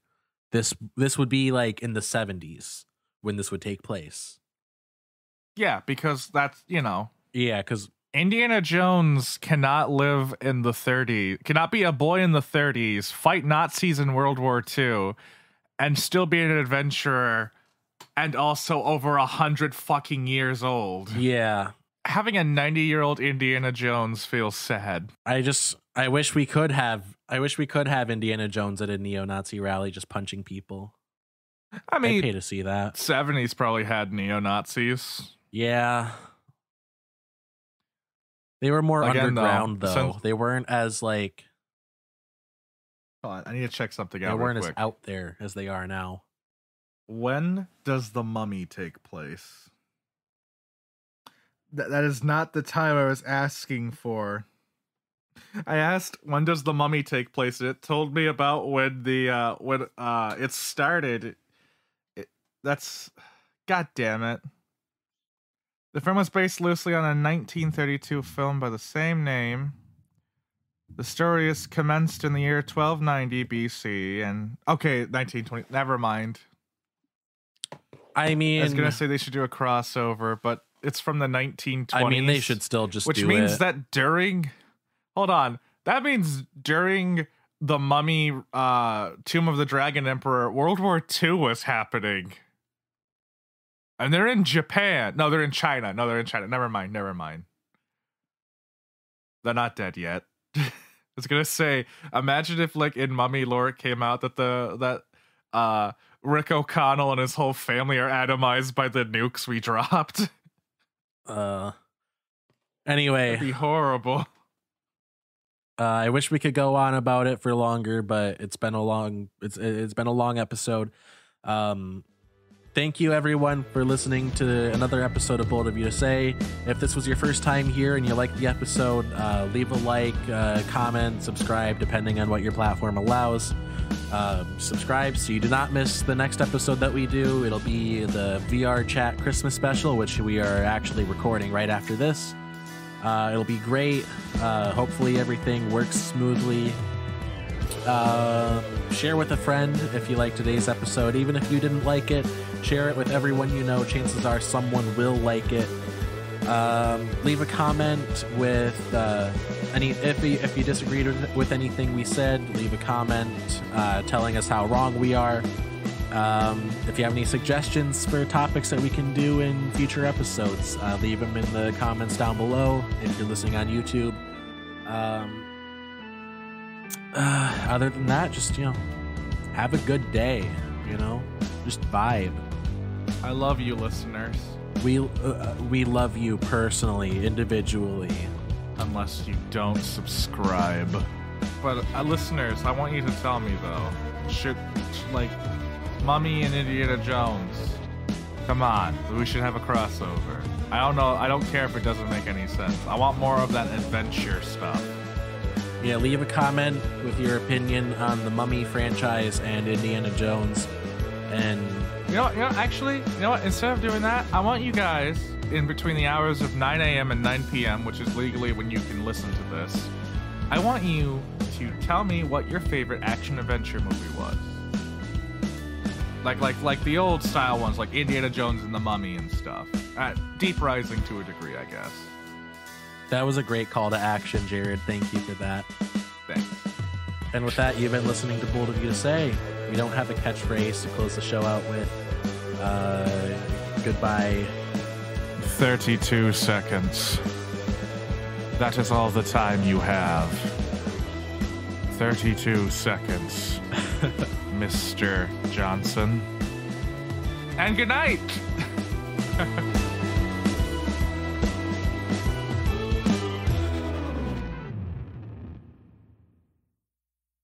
Oh, also, we did it, Reddit.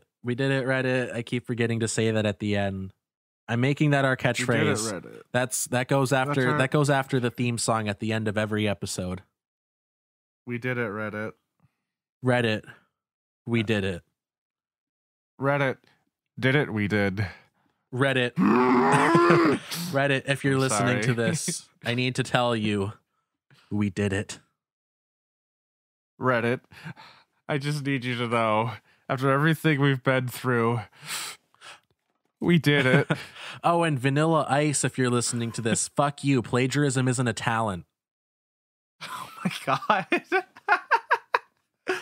Oh, that reminds me. Okay, a little off-topic tangent that we could probably throw in like a second episode. But you know how there is the whole Vanilla Ice versus Queen, like because he's an obvious thief. Fuck Vanilla Ice. I found one that's worse. I forget the name of him, but he's this rapper. He's like this kid rapper, and he took a song by Daft Punk, the whole song, and then just rapped over it. Oh, I feel like I've heard of that. He took Around the World, and like he opens up with like, this song is a remix. There's no remixing. He just throws Around the World in and just like, I'm rapping this music. Yeah, this is my song now. I've heard of this. Yeah, I saw a video on it. It is so garbage. Yeah, fuck plagiarism in general.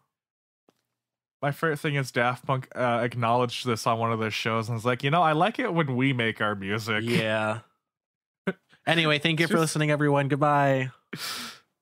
Goodbye. And remember, if you don't subscribe, I will piss in your pants and eat your teeth. God, I sound like some horrible nursery rhyme monster. You're what parents tell their kids will get them if they don't fall asleep. Brush their teeth. Yeah. If you don't fall asleep at night, Jared will come and eat your teeth. Good night. Good night. I just crawl out of the closet. You brush your teeth yet, kids? All right, now we're done. That was great.